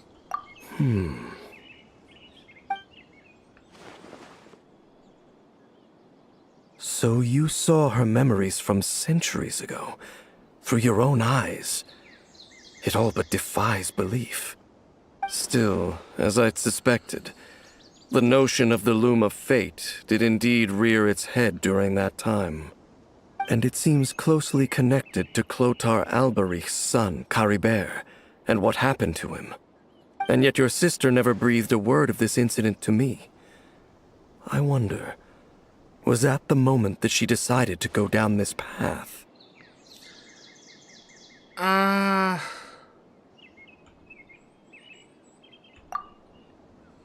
what she thought about all this. This was not a happy memory. Indeed. Clearly, this series of events sparked a long period of deep contemplation. This was where it all began. Something we need to check. What is it? Need to know what lies buried in this field. The field? What does that have to do with anything? You mean here? Well, let's start digging and see. Discover... You scared the Duke out of Paimon! Did you rebury them yet? Oh, okay. I think that's what happened with Collie Bear. We're done. You can open your eyes now. A male and female skeleton, buried together. Interestingly, the male skeleton appears to have been interred much later, and it's holding a silk scarf in its hand. But what does this mean? And how did you know that there were bodies buried here? That belonged to Clothar Alberic. What? Oh. That's impossible. So... Unless Clothar Alberic finally found a way to rid himself of the curse. Okay, so it's not Collie Bear's bones. I thought it was gonna be like the remains of his son that he buried next to the mother, maybe, or something, but no. This all raises far too many questions. I need time to think, and to search my memories for some missing pieces. We should part ways here. Huh? You're just gonna leave? Why?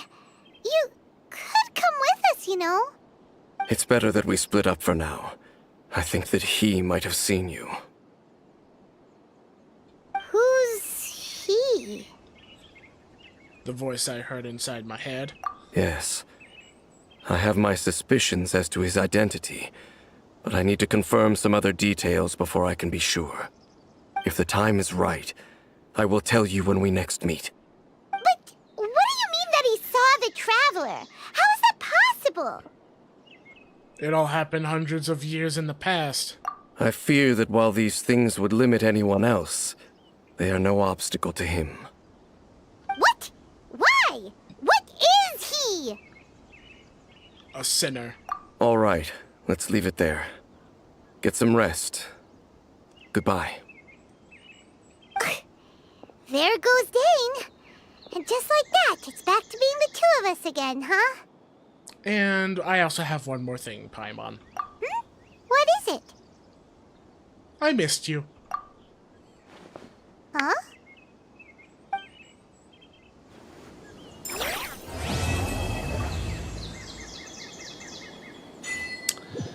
Okay. So that was the quest of Kari Bear. Soloist Prologue. What's this one? Hey, it's time to go to Fontaine! It seems the next phase of your journey is about to begin. Yay! Get to go to Fontaine. What? What?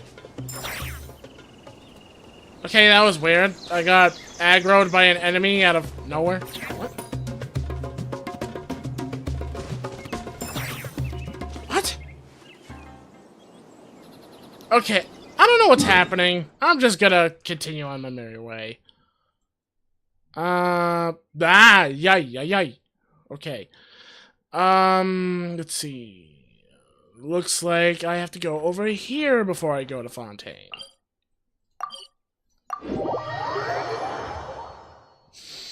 Oh boy, get to go to another region. Here we go. Some more fun. More adventures. Good old Caravan Rebot. Now let Paimon think. What were we up to the first time we came here? Oh, Paimon remembers. Nahita's consciousness had been trapped by the doctor, but we followed the clues she left behind to help her. Good memory. So much time has already passed since then. And it seems Sumeru's changing for the better now that Nahita's in charge, right? Paimon just hopes this peace will last a long time, and then Nahida won't have any more new problems to deal with. Yep, but as long as we're around. Yeah, guess you're right. We somehow always find ourselves right in the thick of it. Who knows what will happen next? Come to think of it, maybe it's all because of you. Maybe you're just a magnet for trouble. Oh yeah, I'm the magnet for trouble, says the one who's always wanting food. For all we know, the next time we get into trouble is gonna be you demanding food. I was just thinking that you might be the problem, Paimon. Huh? Me? Before Paimon ran into you, Paimon never ran into any trouble. At most, when she was super tired, Paimon got caught in some strange whirlpool and sucked out into sea. And even then, you fished Paimon out! Anyway, for Nahida's sake, maybe we should think about heading to our next destination for now. Yes, next stop, Fontaine. Ah, look who it is. Running into you in a place like this? I can see you two still love wandering around. Oh, it's Dia! Since when are we just wandering around? We're usually taking care of some serious business. Even though it may have nothing to do with our journey. But never mind that. What brings you here? I just finished a commission in the desert for a usual client of mine. Nothing too interesting. Just escorting a shipment of goods. I'm on my way to report back. That's when I saw you two all the way over there, chatting away. What were you two talking about anyway? We're preparing to leave Sumeru and head to Fontaine. Huh? You serious? Can't say I saw that coming. But you are travelers after all. I guess you'd never stay for too long in one place. Bumping into you like this will become a rarity. I'm starting to feel sad just thinking about it. Hey, how about I gather a few mercs to escort you two? What do you say? Thanks, but no need.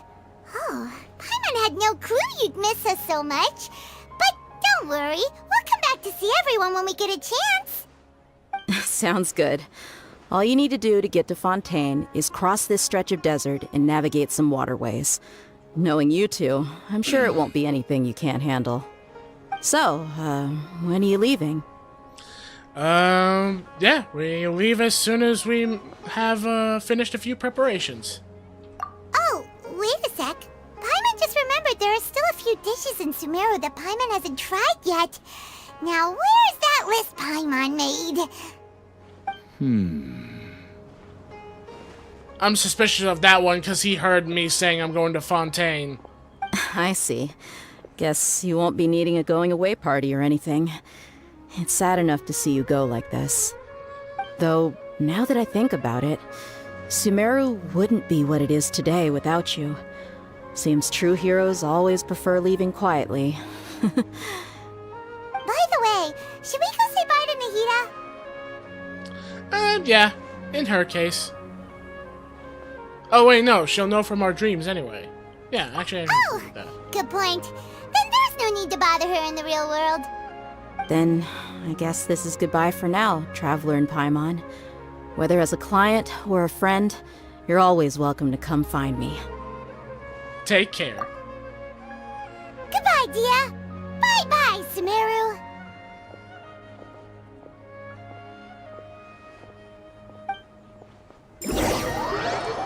After settling matters in Sumeru, you approach the border with Fontaine. Bleh.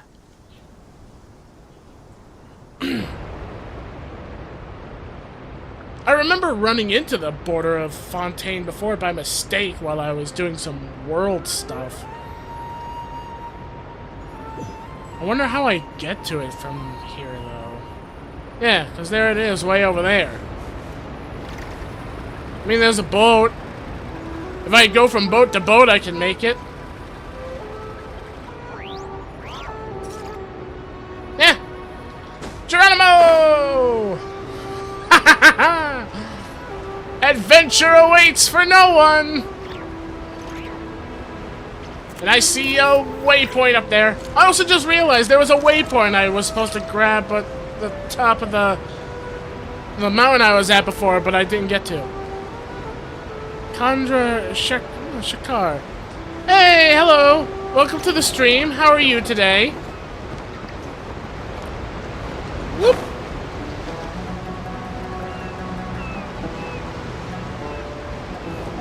On minimap rotation in settings, other section, I think it is easy for playing. Yeah.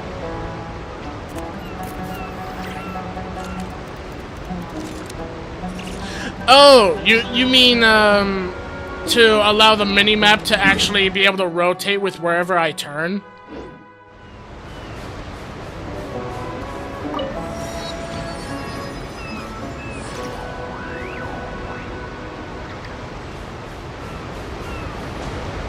Oh, crap! Oh, dang it, I missed it.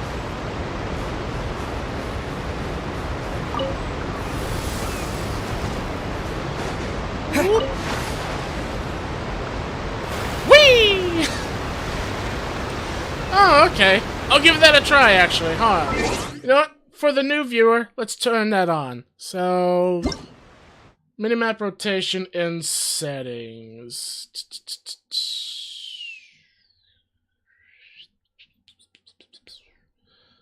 Okay, not there. Where would it be? Would it be in graphics? Hold on. Minimap rotation in settings, other section. Okay, other section. Rotating. Okay. Oh, okay. So now I know if I'm looking north or not. Yeah, I can try this out for the new viewer of the stream. Welcome to the stream, and thank you for that. Hoping you're having a wonderful day.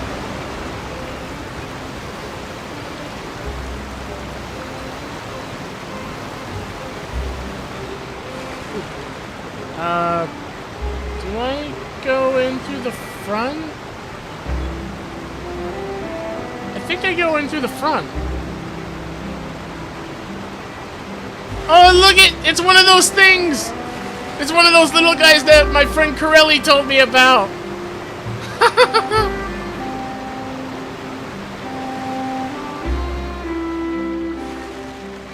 Oh, okay, no, I don't go in through here. Hold on, I gotta back up. Don't mind me, I'm just performing a truck maneuver. Come on, there we go. There we go. If I had a soundboard, I'd literally have a truck backup sound. Oh, whoops. There we go. After crossing all that sand and water, we finally made it! Oh, this must be Fontaine's port! Wow! Everything looks so advanced in Fontaine! Paimon's heard that the industry here is extremely developed, and there are all kinds of unusual machines! Definitely is more impressive looking than I expected. I've only seen little screenshots here and there, so I'm really excited to finally see this place up close. Just seeing the sights as a tourist is nice, but maybe it would be better if we found something to do. What do you think? I mean, I'm sure we're gonna find something to do literally going through this whole place. So I guess we'll start by meeting the Hydro Archon. Good idea! Nahida gave us loads of useful information. Seeking out the Seven is probably still our best source for information at this point. Yep, journey is to find our sibling after all. Yeah, the more we can learn, the better. So, what do you think the Hydro Archon's like? Will we get along? Nahida said that she has a very unique personality, whatever that means. Yeah, I'm still worried about that To part. learn about a nation's god, start with the nation's people. There seems to be some locals talking over there. Let's go see if we can join the party. I'm kind of worried how conversating with people's gonna be, because all these people are If you ask me, it's a tragedy how things ended for him. Clearly, he was a pretty decent person. Yeah, I didn't expect that kind of ending for him.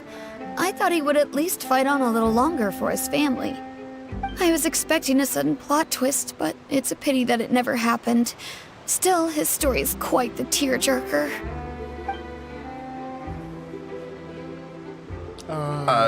Excuse me. Can I help you two? I couldn't help but notice you standing here listening. Hi. We're travelers new to Fontaine, and we had something we wanted to ask, but you seem to be really busy talking about some kind of play, so we didn't want to interrupt. Play? Oh, no. We're talking about something that really happened. In fact, it's a case that was just heard a few days ago. Really? Like, a real trial? But the way you were talking about it and the words you used just now made it sound like some kind of story. Well, good tales are often based on true stories, aren't they? And what you see in reality may also be someone deliberately putting on an act while harboring ulterior motives. Whether something is true or not simply isn't that important. The main thing is whether the story being acted out on the stage is splendid enough. Oh, but it looks like you're not from around here. You probably don't know that the Fontaine Court of Justice is called the Opera Epiclese, or more commonly known as just the Opera House. So they see trials as a sort of opera. But, shouldn't court cases be treated a little more seriously than that? Not to question Fontaine's way of doing things. It's just that putting someone on trial is usually a very serious thing. No worries. Other visitors to Fontaine have wondered the same thing. You could say that we just don't want to waste the moving stories behind those cases. And as for your worries about whether the cases are treated with due reverence, we have the absolutely just and honorable Chief Justice Neuvillette, as well as the Oratrice Mécanique d'Analyse Cardinal, a machine created by the Archon. Between the machine and the Chief Justice, false charges and injustice are a thing of the past now. So this whole nation is the nation of justice. Oratrice? Is it some kind of machine too? Oh, Paimon's curious. We should check it out if we get the chance. Wait, Paimon almost forgot to ask you our question. Do you know what we should do if we want to meet the Hydro Archon? Oh, that's easy. Just go to the Opera House. Lady Farina practically lives there. You could definitely say it's her biggest passion. Huh. I think what they mean is that they wish to speak with the Archon personally. In that case, I'm afraid it's going to be a tad more difficult. You'll have to make an appointment well in advance, and it'll depend on whether or not she has any time slots available. Okay, I figured it wasn't gonna be that simple. So, what about these time slots? Huh. Is the Hydro Archon super busy taking care of official stuff? Wait, didn't you say that she's always at the Opera House? No. Lady Farina seldom takes an interest with the nation's affairs. The reason it's difficult to make an appointment is simply because she's incredibly popular. That's right. After all, she is the Archon. Though she may tend to get a little dramatic from time to time, people can't get enough of her.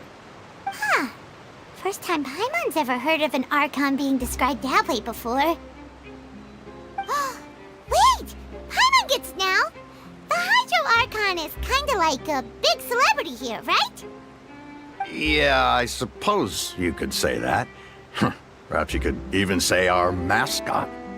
Hang on. This is still Fontaine's Archon you're talking about. You should show some more respect.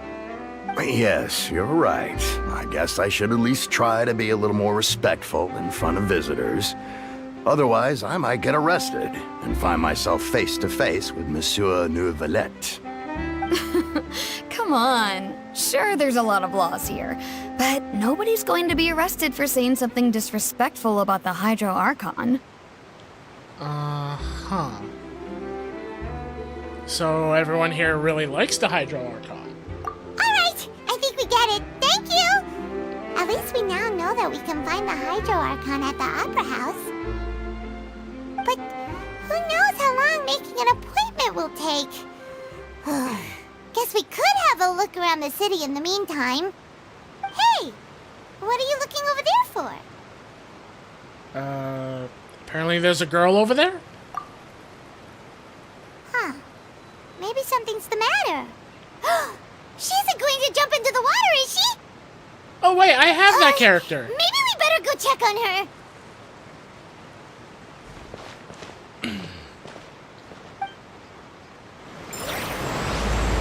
Yeah, that character, I have her. Wonder what she's doing looking at the water. Wow, that waterfall's loud. Hello there. Excuse me. Are you alright? Huh? I'm fine. Thanks. Oh, okay then. We just noticed that you seem to be worried about something. About many things, actually. But there's nothing I can do but just keep my troubles to myself. I was just reminiscing about a place my brother and I would play when we were kids. It was just atop that hill over there. See? You're pointing at the sea. Wait, are you saying that you and your brother lived in the water? Maybe they're mermaids. No, people call the waters around Fontaine a sea. It's actually just an inland lake that's filled with fresh water. And no, I can still see that hill clearly in my memories. Now, it's been completely submerged. He would skip and jump, tossing sand in the wind. The sun shone brightly, and the air was filled with the scent of the sea. But now, the water is gradually swallowing our memories.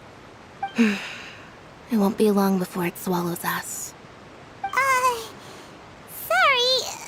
Paimon doesn't really get what you mean.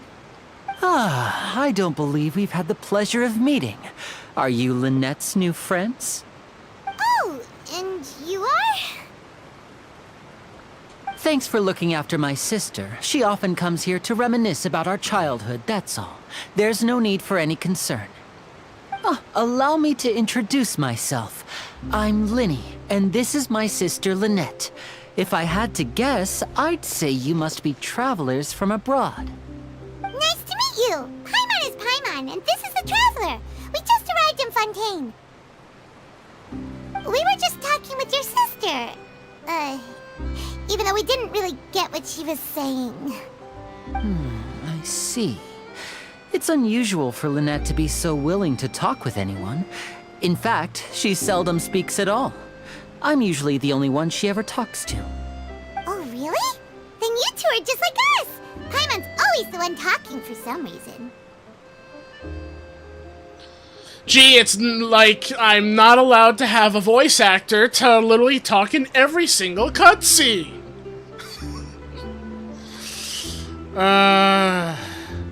Yeah, there's hardly anything with me to say with you around. So that's how you think it is? I also think my brother can be too talkative at times. Seems you were right, Paimon. We are quite similar. So, what did Lynette mean just now when she said that the water is engulfing your memories, and that it won't be long before it engulfs you too? Oh, that. It's from a prophecy that's been circulating in Fontaine for some time now. Well, I suppose prophecy isn't exactly the right word, because that implies a certain amount of uncertainty. There's no doubt about what's happening in Fontaine now. Okay, what's happening in Fontaine? Where to begin?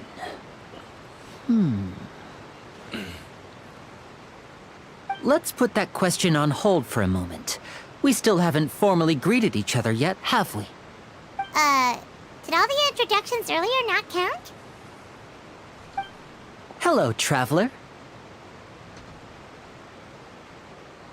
Hello, Linné.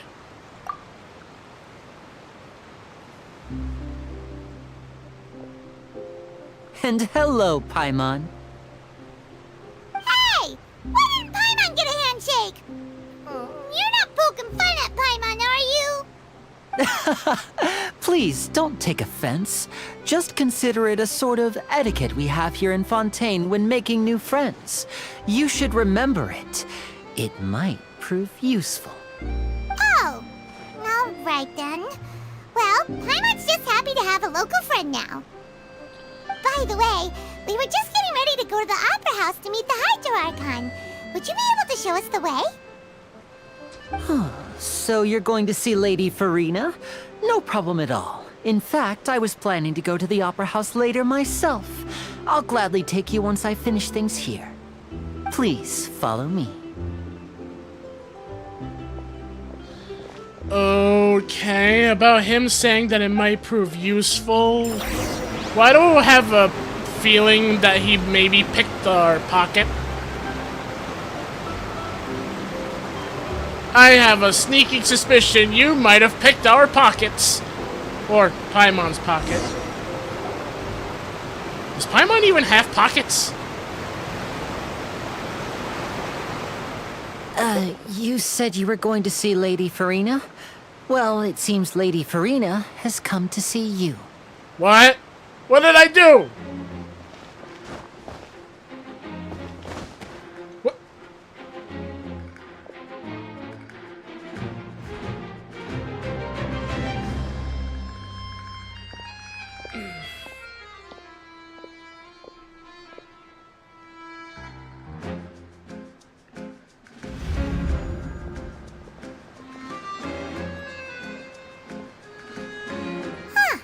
So, she's the Hydro Archon? But how did she know we were looking for her? My dear people, rich and poor, those with cup in hand and those with nothing at all, raise your glasses in celebration! If you don't have one, then just raise your hand in lieu.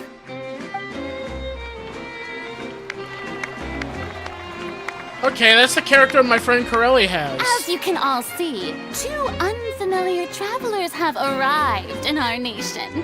Come, let us make a toast in honor of this traveler and his companion, who have journeyed here from distant lands. Her eyelashes are oddly shaped, but interesting. Is she talking about us? That and her pupils. Nobody here seems to be holding a glass. I've long heard of the turmoil and chaos you left in your wake as you visited other nations, but I welcome you nevertheless. No, I have come to receive you personally. Fear is for insignificant cowards. I am a god, and I will never entertain the notion of such meaningless wariness. You can be rest assured, I see clearly your sincerity. Of course, seeking an audience with me is the most sensible thing to do. It will allow you to truly behold my power and witness my authority. Intelligent people always gather under the correct banner. I, Focalor, hereby welcome you to the nation of Hydro and acknowledge the value and significance of your trip. Now, you may rejoice in this. Yeah, I say finding the Archon was definitely easy enough. Yeah, Paimon still can't believe it. Feels like we've only been here for a few minutes. But the Hydro Archon's entrance was, how should Paimon describe it? A little over the top? Miss Hydro Archon? How did you know we were coming? I see. As Outlanders, you inevitably lack even some of the most basic understanding. Don't forget that even the gods can be divided into the mediocre and the excellent. I suppose it's only natural for you to be awestruck by my abilities. You had best stop and consider. Do you really have the noble qualities and etiquette necessary to communicate with a god? All it takes is a flick of my finger for me to know everything about you. Uh-huh. Talk about sounding high and mighty. Yeah, she can't get over herself, and she talks about how her being a god is what got her this, but she literally got intel from that guy right there. So, what's with these looks? Perhaps the welcoming ceremony still isn't enough? What else should I say then? Is she waiting for us to start talking? Wow, I didn't expect to see Lady Farina here. What a surprise! Wait, does this mean they're the legendary blonde traveler? How did I not notice before?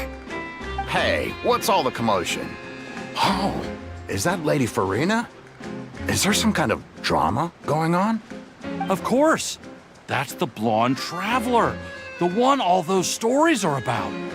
Lady Farina came here to personally see him. Oh, I bet this is going to be the duel of the century. Duel? Oh, I've got to see this. I knew Lady Farina would never disappoint. Wait, what about dueling? Yes, but don't get too excited now. My dear believers and spectators alike tend to get quite rowdy, and despite the noise, I've come to tolerate all their ruckus. You may consider this my reward to all of you.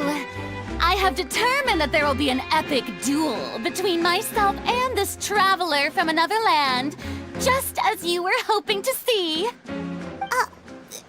Now she wants to fight? Aren't we getting a little ahead of ourselves?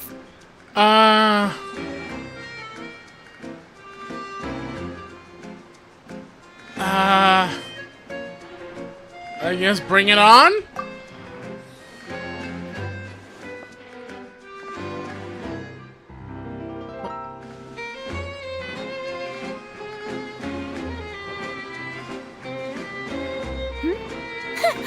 Are you not afraid?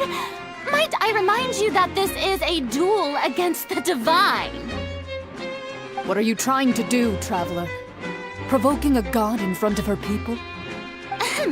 Stand down, Clorend. I admire his bravery. Few have the courage to draw their sword against a god. He is obviously a true warrior. Unfortunately, people nowadays only crave to be thrilled, and a mere duel will not slake their thirst for excitement. Huh. Yeah, she's right. Just a duel wouldn't be all that interesting.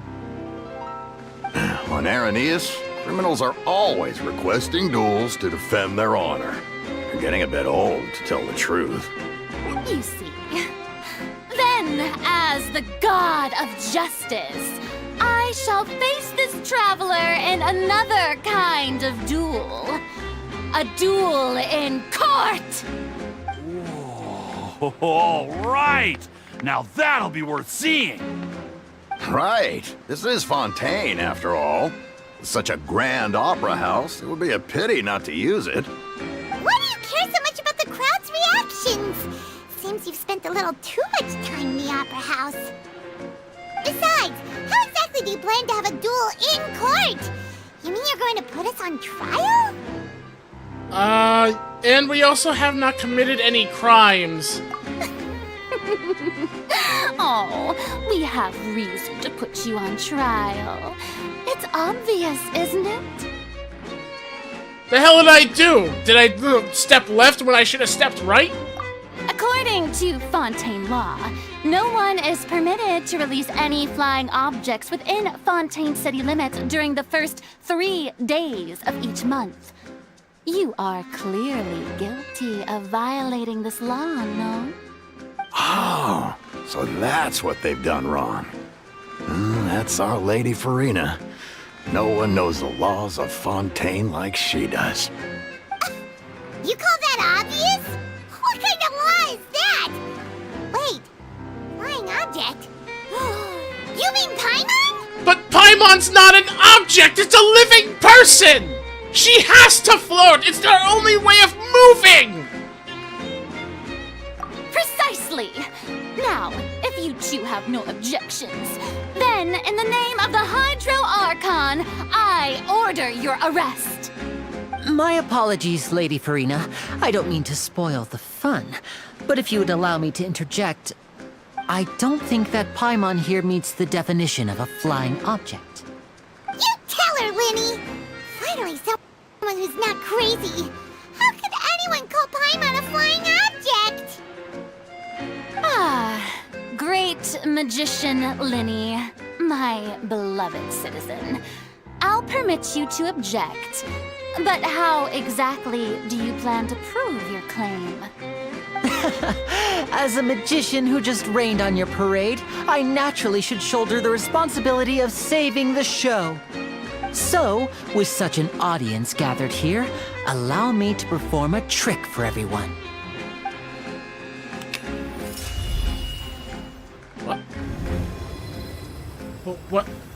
What's happening?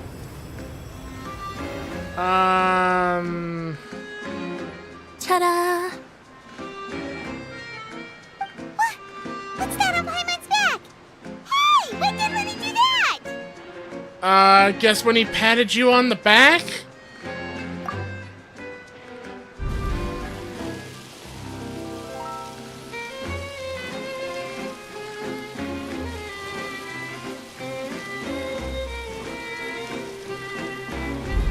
There. As you can all clearly see, Paimon should be classified as, well, something like a balloon. This rope has been in the Traveler's hand all along. It was just that no one could see it before. Huh? You call that magic? You've got to be joking. I thought it was pretty good. Nice one. Huh. I'm not sure what to think. It seems Lady Farina's charges no longer hold water.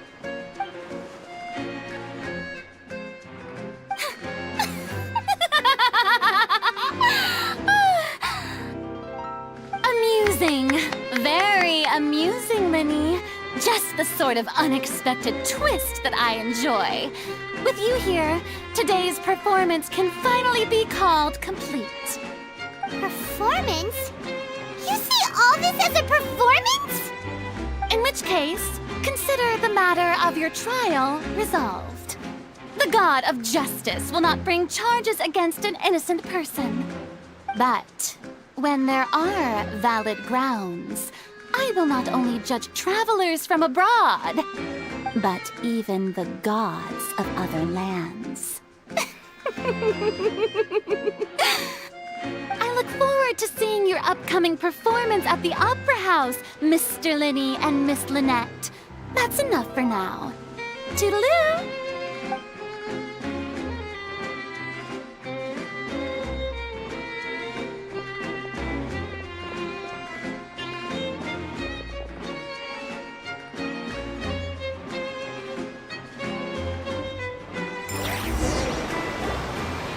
Just like that, she's gone. Well, that's the most unpredictable Archon Paimon's ever seen. He never even had a chance to ask her anything. But that's a problem for future Paimon. That whole scene just now was really... I guess thanks for bailing us out. Don't mention it. I just happened to remember that there was such a law, so I did a little preparation, just in case. I didn't think it would actually come in handy. So, now do you see what kind of god Lady Farina is? She can be a bit confusing at times, but she is still amenable to reason. Uh-huh. Is she really that reasonable? Anyway, Paimon had no idea you were a magician, Linny. It sounded like you'll be performing at the Opera House, right? I just know a few simple tricks I use to make a living. Lynette is my assistant. It will actually be my first time performing on the most prestigious stage in Fontaine, the Opera House. But isn't the Opera House where criminal trials are held in Fontaine? When there are no public trials being held, the Opera House hosts a variety of other performances. To the people of Fontaine, the line between a trial and a performance can be a little blurred. And speaking of performances, I would be remiss to forego this opportunity gifted by fate. Might I invite the two of you to see my performance? My brother's always excited to make new friends. Oh, sure.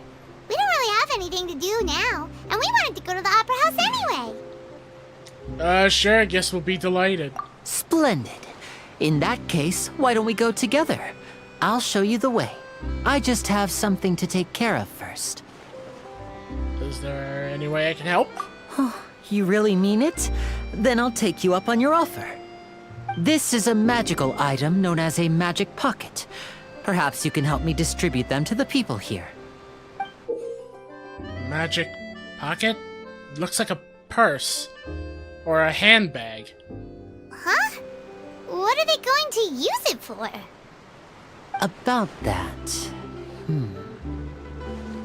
You asked me before about the prophecy, right? Let me start by telling you a little more about what it entails. I'm not sure exactly when it began, but a prophecy has been circulating around Fontaine. It says that every person in Fontaine is born with sin. No matter how the Nation of Justice holds trial after trial, this sin cannot be absolved. Until one day, the water levels in Fontaine will rise, and the sinful people will slowly be drowned. In the end, the people will all be dissolved into the waters, and only the Hydro Archon will remain, weeping on her throne. Only then will the sins of the people of Fontaine be washed away.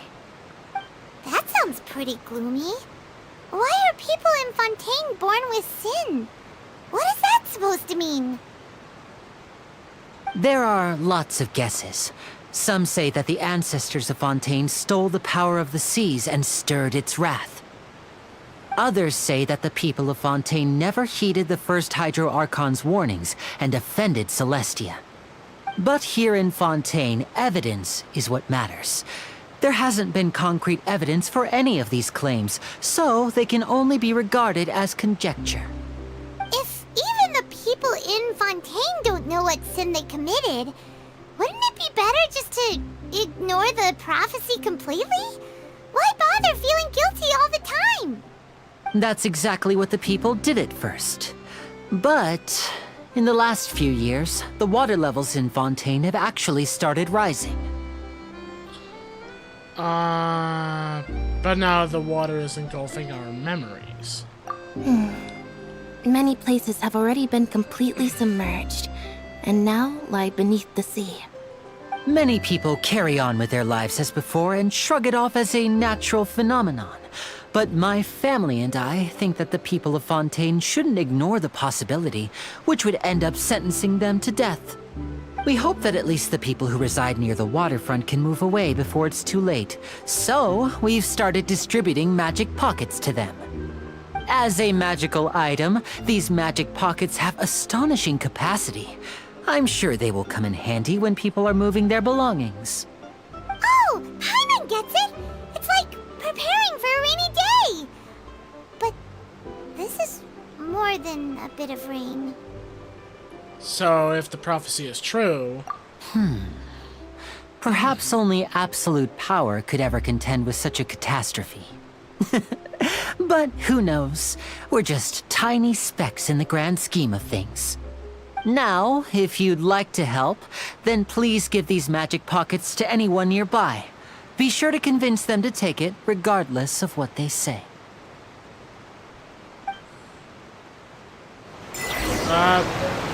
Okay. Well, I'm gonna have to do that another time, actually, because I'm all out of time for this little stream of mine. We've been having a really wonderful time. Oh, hold on. I need to... Boop. Here we go.